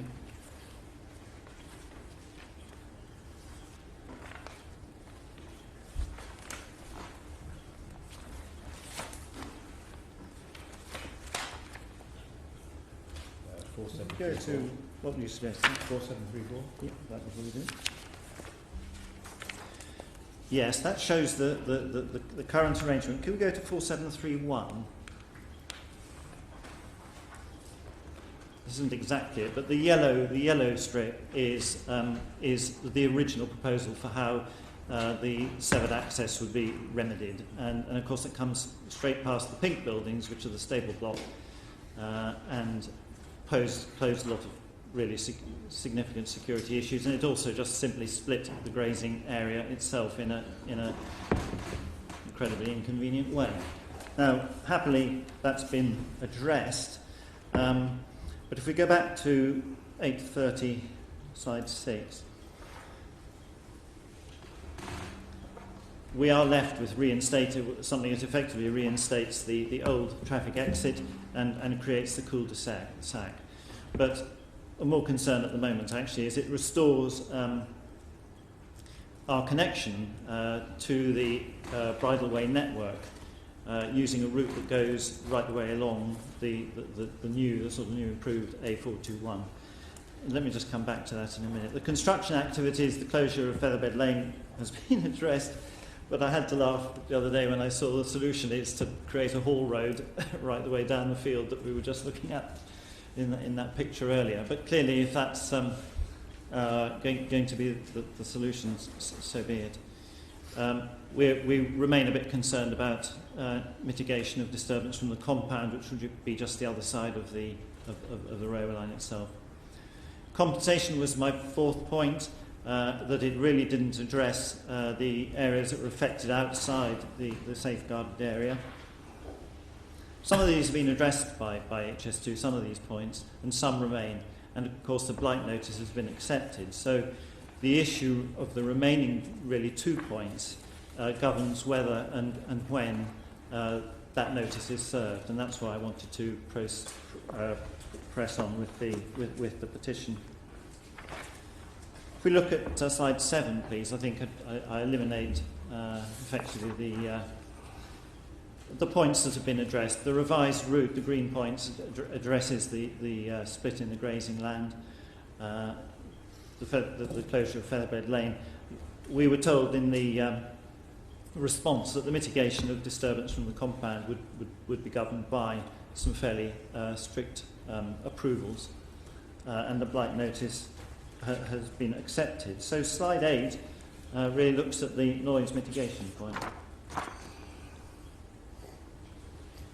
The promoter's response was, I thought, a statement of fact and nothing more. It told me there's a policy that sets values, the government interprets the values, and so forth. But it did confirm that from a noise point of view, the property is still classified as suffering a moderate adverse effect.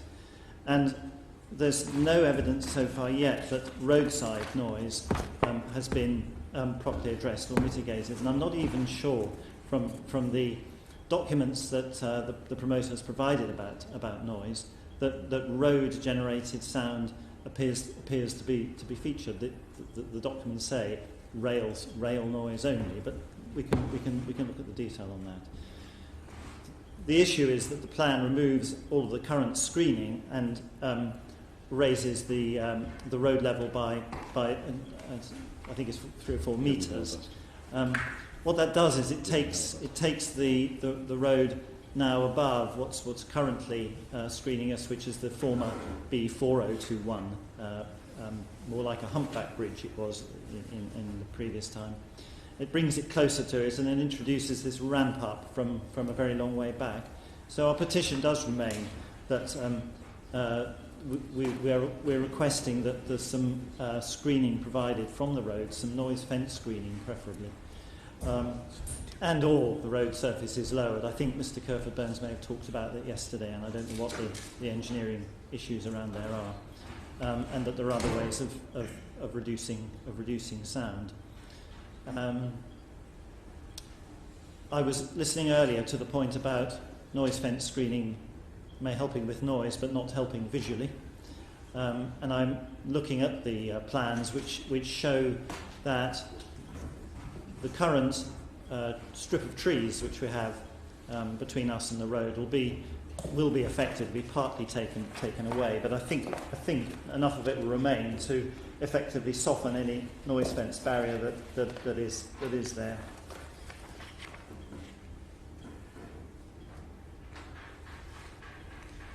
Does 4734 help? I think that's with that.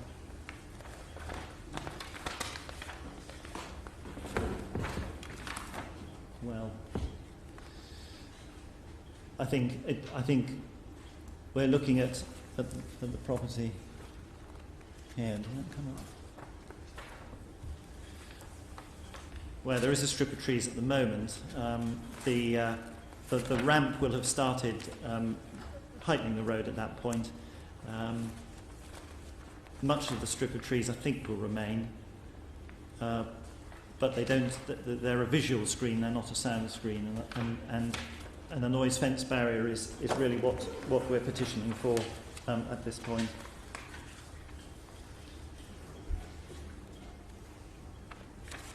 Could we go to slide 10, please?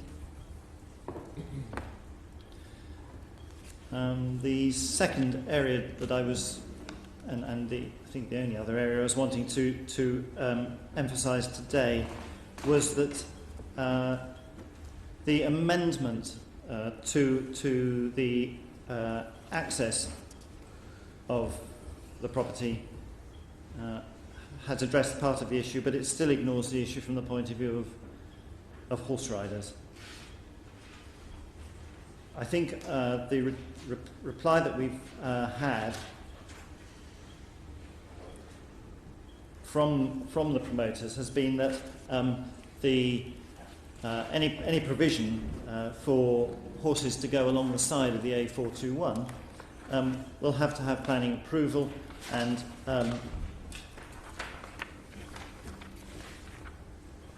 sorry, can I say what I'm wanting to refer to first is the unsafe exit, and the point here we make. Promoters' response was the exit will require planning approvals. The cul-de-sac will be dealt with in a case-by-case way. Well, I will accept that the exit, although intuitively it feels a very unsafe place to put it, I would understand that the line of sight that you get from the point at which you're exiting onto the A421 will be different to what it is today. And if we just have a quick look at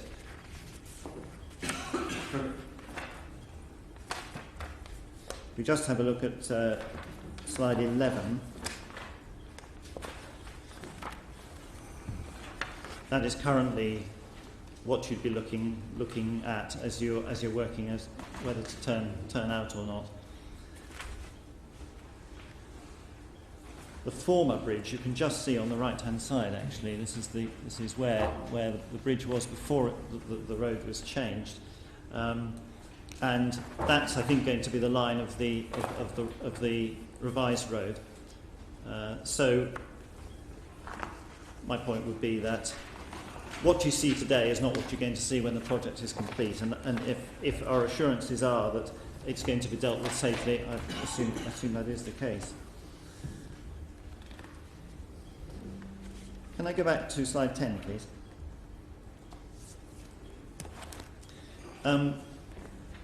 The real issue is that the proposed bridleway access does remain too hazardous. It's nearly 500 metres alongside the A421 to join the network, and our petition remains that we would like that route to be amended. There is a possible route going north out of Warren Farm, which would connect to the current footpath and bridleway network and would need some upgrading probably, but it would be a much safer exit to take. Those are the 2 points I really want to make, one on noise mitigation, one on bridleway access. Thank you very much, Mr. Smith. To the point, Mr. Mould.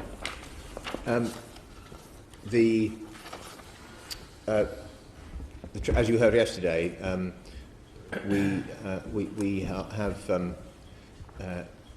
discussed the access point with the County Council, and provided that we can achieve full compliance with standards and visibility, which we are confident we can, then they are satisfied that this will be a safe vehicular access. The issue of noise, if I turn back to one of our slides,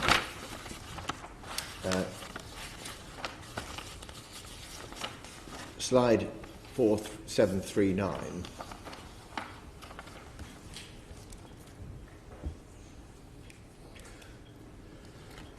The properties at Warren Farm are predicted to experience a moderate adverse effect. That is an increase in noise over existing of between 5 and 10 decibels, as you see from the key, and that's denoted by the brown notation. That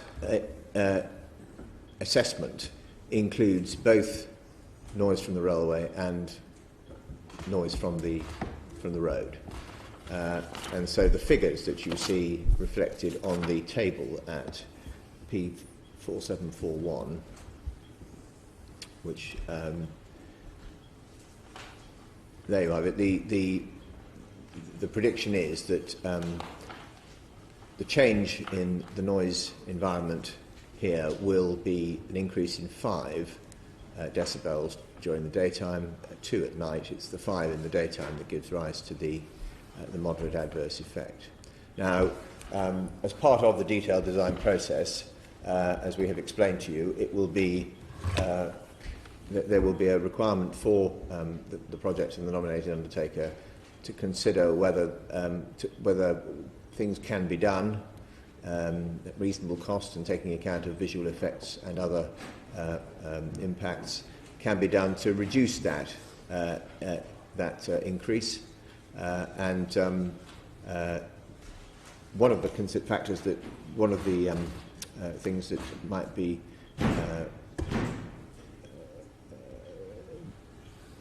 that would be considered would be whether to provide noise fencing along a stretch of the road, or indeed along a stretch of the railway line. Another possibility is, if that were found not to be effective in cost-benefit terms, to consider offering noise insulation to the occupiers of those premises. We've explained to you already that that is the design process that the project has yet to follow, because we are not yet at the detailed design stage. As I understand it, when we come back to the bridleway issue, if we turn back to plan 4734,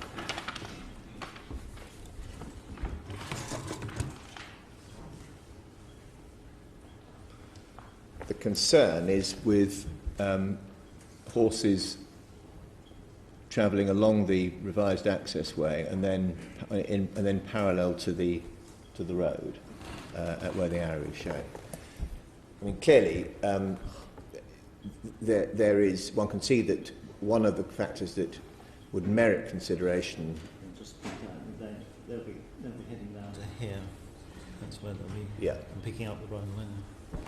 One of the factors that would merit consideration during design would also be whether it would be possible to combine, for at least part of that journey, a barrier for noise attenuation purposes with a screening barrier for horses as they approach the road, as they pass along the drive and approach the A421. Because I think we were told yesterday by the petitioners, particularly by, I think it was Mr. I forget his name, the gentleman with the racehorses, that the particular concern with horses is the startle effect as they. That's right. Yes, thank you. Which shouldn't be difficult to remember if he has horses. Even Homer nodded. Mr. Trott, I'm grateful to Sir Peter for that, Mr. Trott. So that is another possibility. As you can see, the response to the petition is to pray and aid the detailed design process and the commitments we've given in relation to noise and to seeking to make appropriate provision to protect equestrian users, which will form part of that process. So I'm not able, on behalf of the promoter, to offer a specific remedy today, but I am able to offer the prospect of these matters being considered as part of the detailed design process, which the scheme will go through before the final design is concluded. Thank you. Mr. Smith, any final comments? I think that's probably all I'm going to hear. Thank you. It was a nice day when we visited your place and we saw the horses in the field. And I think the oven cleaning man turned up as well, didn't That's he? right, yeah. I think you're seeing him tomorrow. You'll see. Oh, we are. I think you're seeing him tomorrow. Something to look forward to. Thank you very much, Mr. Smith. We meet again at 2 o'clock and to hear from Coventry City Council. Order.